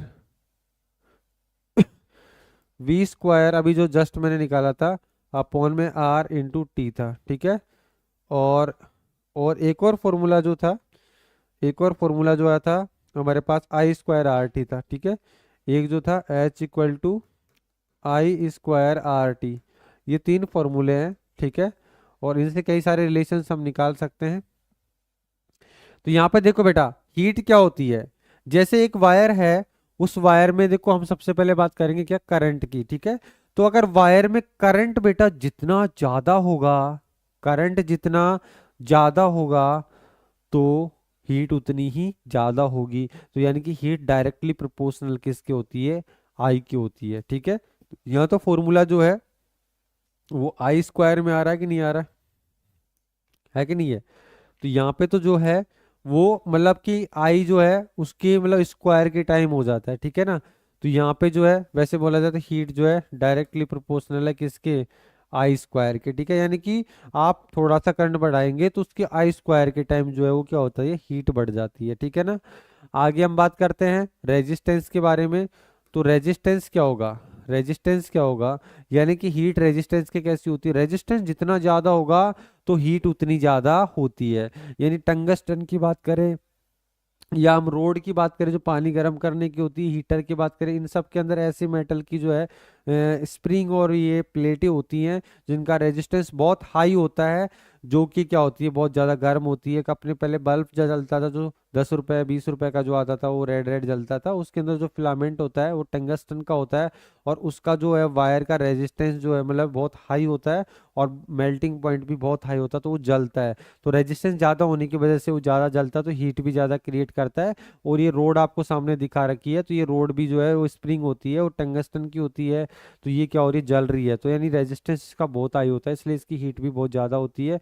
और डायरेक्टली यहाँ फॉर्मूले की बात की जाए तो एच जो है डायरेक्टली प्रोपोर्शनल हो किसके, आर के, ठीक है। तो यानी कि ये जो है आर के डायरेक्टली प्रोपोर्शनल होती है हीट। और टाइम की बात की जाए तो टाइम देखो आपको नजर आ रहा होगा। अरे भाई, एक तो मैंने क्या किया, किसी रोड के अंदर 1 सेकंड के लिए करंट फ्लो किया, और एक मैंने 10 सेकंड के लिए किया, एक मैंने 1 घंटे के लिए किया। तो जितनी ज्यादा देर तक आप उसमें करंट फ्लो करेंगे तो वो चीज उतनी ज्यादा गर्म होगी कि नहीं होगी। जैसे आपने देखा मोबाइल को जो है आप सुबह से शाम तक चला रहे हो 24 घंटे के लिए, तो उसमें करंट बार बार सारा दिन फ्लो हो रहा है, तो मोबाइल गर्म होता है कि नहीं होता है। अगर हम मोबाइल को चार्जिंग पे लगा देते हैं, तो अगर आपने 10 मिनट लगाया और आपने 2 घंटे लगा दिया, तो ज़्यादा देर तक चार्ज लगाते तो गर्म होता है कि नहीं होता है। तो करंट जितनी ज़्यादा देर तक दौड़ेगा तो इंस्ट्रूमेंट जो भी होगा वो उतनी ज़्यादा क्या होगा, हीट हो जाएगा, गर्म हो जाएगा। इसका मीनिंग है एच डायरेक्टली प्रोपोर्शनल है किसके बेटा, टाइम के। टाइम जितना ज़्यादा होगा तो हीट भी उतनी ज़्यादा होगी। हर एक चीज़ आपकी क्लियर आ रही होगी बेटा, ठीक है ना। आगे हम बात करते हैं इलेक्ट्रिक बल्ब जो है क्या होता है। इलेक्ट्रिक बल्ब क्या होता है, इलेक्ट्रिक बल्ब आपको पता होता है इलेक्ट्रिक बल्ब आपने ऐसे देखा हो, जो मैं वाइट बल्ब की बात कर रहा था, नॉर्मल आजकल तो एलईडी बल्ब होते हैं, उनकी मैं बात नहीं कर रहा हूँ ठीक है। ये ऐसे ऐसे इसको अपन सर्किट में ऐसे दिखाते हैं, ठीक है। ये लो, मैंने इसको ऐसे बंद कर दिया है, ठीक है। ये बल्ब आपका बन चुका है। तो ये टंगस्टन का वायर होता है, जो मतलब उसमें जो ऐसे ऐसे बना होता है ना, ये वो टंगस्टन का वायर होता है। तो इस बारे में देख सकते हैं, the filament of bulb is made of tungsten, यानी फिलामेंट जो होता है वो छोटी सी स्प्रिंग जैसे होती है, पहले फ्यूज होता था तो स्प्रिंग ब्रेक हो जाती थी, ठीक है। तो उसकी हम बात करें tungsten has very high melting point, है ना। मेल्टिंग पॉइंट की बात की जाए तो 3380 डिग्री सेंटीग्रेड टेम्परेचर अगर होगा, 3380 डिग्री सेंटीग्रेड अगर टेम्परेचर होगा, तब जाके ये मेल्ट यानी पिघलना शुरू होगा, तब तक इसकी कोई फर्क नहीं पड़ता है, तब तक ये पिघलेगा नहीं। और दूसरा, इसका रेजिस्टेंस जो होता है वो काफ़ी हाई होता है, इसीलिए इसमें करंट इजीली फ्लो नहीं होता है। जब करंट इजीली फ्लो नहीं होता है तो फिर ये क्या होने लगता है, हीट होने लगता है, गर्म होने लगता है, फ्रिक्शन इस पे बढ़ जाता है, तो इस पे क्या होने लगता है, फिर ये जलना शुरू करता है। लेकिन इसका मेल्टिंग पॉइंट बहुत हाई होता है, इसलिए पिघलता तो नहीं है। तो जलना शुरू करेगा, जलेगा तो हमारे को लाइटें मिलेगी, ठीक है ना। तो लाइट को क्या करते हैं, रात में यूज करते हैं, लाइट से हम चीज़ों को देख पाते हैं। तो इसलिए पहले अपन इसको यूज करते थे, लेकिन आजकल बहुत कम करते हैं, क्योंकि ये काफ़ी ज़्यादा करंट को खर्च करता है, ठीक है, क्योंकि ये हीट भी देता है। जबकि हमको लाइट एनर्जी चाहिए होती है, हमको हीट थोड़ी चाहिए होती है कि भाई रूम में बल्ब जला दो ताकि उसमें गर्मी हो जाए, ठीक है। गर्मी के दिनों में तो फिर हमको वैसे गर्मी से एलर्जी होती है, फालतू बेकार लगता है, चिड़चिड़ापन होता है, ठीक है।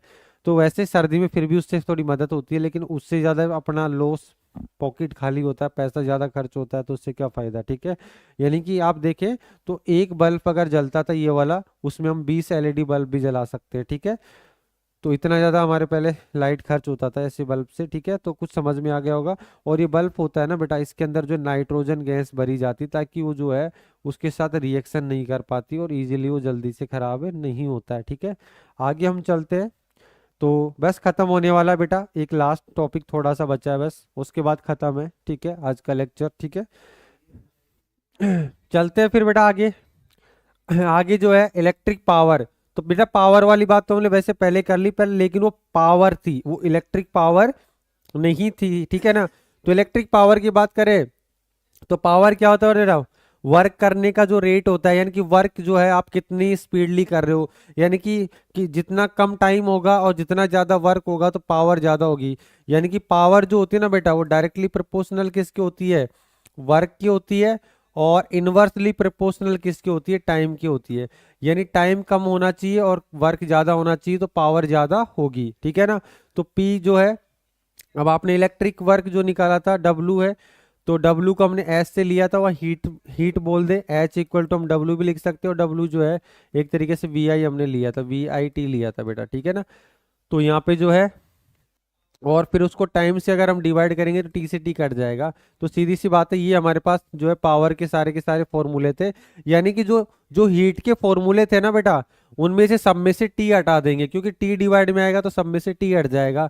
तो यहाँ पे वी आई टी था तो टी से डिवाइड करेंगे टी हटेगा, और आई स्क्वायर आर टी था तो टी से टी कट गया, और वी स्क्वायर अपॉन में आर मल्टीप्लाई में टी था तो टी से टी कट गया। तो ये हमारे पास सारे के सारे इलेक्ट्रिक पावर के फॉर्मूले आ गए। ठीक है बेटा। इसके ऐसा यूनिट की बात करें तो क्या होता है बेटा, वॉट होता है। ठीक है ना, ऐसा यूनिट इसका क्या होता है, वॉट होता है। On large scale and we measure electricity और इलेक्ट्रिक पावर, ठीक है, उसको किलोवाट कहते हैं। अगर आपके पास जो है वो पावर जो है वो ज़्यादा है तो हम उसको क्या कहेंगे, किलोवाट। ठीक है, ठीक है ना। यानी कि 1000 वोट अगर होता है, 1000 वोट जो होता है उसको हम किलोवाट कहते हैं। ठीक है, आगे हम चलते हैं। Energy is counted in, energy जो है मतलब एनर्जी पावर मल्टीप्लाई क्या होता है बेटा, मल्टीप्लाई का साइन है ये एक्स नहीं है, यानी कि पी इंटू क्या होता है टी। अगर आप पावर को जो है वो टाइम से मल्टीप्लाई करेंगे तो क्या हो जाएगा, वो एनर्जी बोले तो हीट बोल सकते हैं या वर्क बोल सकते हैं या एनर्जी कह सकते हैं। ठीक है ना। तो अगर कभी आपको पावर दे रखा है और टाइम दे रखा है तो पावर को टाइम से मल्टीप्लाई करेंगे तो एनर्जी आ जाएगा। ठीक है, तो energy contain in P multiply T, यानी पावर को जो है टाइम से मल्टीप्लाई कर देंगे। So the unit and we use to measure energy and consumption commercially, commercially जो है इन किलोवाट हावर। कॉमर्शियली मतलब जो अपने घर में जो बोलते हैं ना कि एक यूनिट जो है लाइट खर्च हो गई, 10 यूनिट हो गया, 20 यूनिट हो गया, तो कमर्शियली जो लाइट यूज होती है उसको हम बोलते हैं किलोवाट हावर, किलोवाट हावर। ठीक है, तो किलोवाट हावर का यहाँ पे एक रिलेशन दे रखा है, यानी 1 किलोवाट हावर अगर है हमारे पास तो उसका मीनिंग है 1 किलो। किलो को हम हटाएंगे तो 1000 से मल्टीप्लाई करेंगे, वॉट की जगह वॉट है और हावर की जगह भी हावर है। तो अगर हम फिर इसको हम क्या कहते हैं, 1 यूनिट भी कहते हैं। यानी 1 किलोवाट हावर को हम क्या कहते हैं बेटा, 1 यूनिट कहते हैं। सही है। और किलो का मतलब 1000 से होता है, यानी 1000 वॉट हावर है। अगर हम इसको हावर को अगर कन्वर्ट करें तो एक हावर में कितने सेकंड होते हैं, 3600 जो है सेकंड्स होते हैं। और जो है किलोवाट जो है, किलो हटाएंगे तो 1000 लेंगे तो इसको इससे मल्टीप्लाई करेंगे तो क्या आने वाला है, 3.6 इंटू 10 की पावर कितना आएगा, 6 क्या आ जाएगा, वोट सेकंड। देखो ये तो वोट हो गया और यहाँ पे क्या आ गया, सेकंड आ गया। ठीक है, तो ये क्या आएगी हमारे पास, एनर्जी आएगी। ठीक है, और वोट सेकंड जो होता है बेटा, वोट सेकंड होता है उसको हम कहते हैं जूल। क्या बेटा, वॉट सेकंड जो होता है उसको हम कहते हैं क्या बेटा, जूल कहते हैं। कैसे कहते हैं, क्योंकि वॉट क्या था, देखो पावर होता है, और ये जो सेकंड हो क्या होता है, टाइम। तो पावर को टाइम से मल्टीप्लाई करते हैं तो क्या आता है, एनर्जी आता है। क्या आता है बेटा, एनर्जी आती है कि नहीं आती है। ठीक है ना, तो एनर्जी को किस में लेते हैं, जूल में लेते हैं। ठीक है, तो यहाँ पे वॉट सेकंड आ रहा है तो आप उसको जूल लिख सकते हैं। तो ये रिलेशन जो है वो आपको याद होना चाहिए कि 1 किलोवाट अगर आप दे रखा है तो उसको 3.6 इंटू 10 की पावर 6 जूल भी लिख सकते हैं। और इससे रिलेटेड क्वेश्चन जो है वो आप अपनी बुक के कर सकते हैं। तो आज आपका जो है लेक्चर यही होता है कंप्लीट। और जितने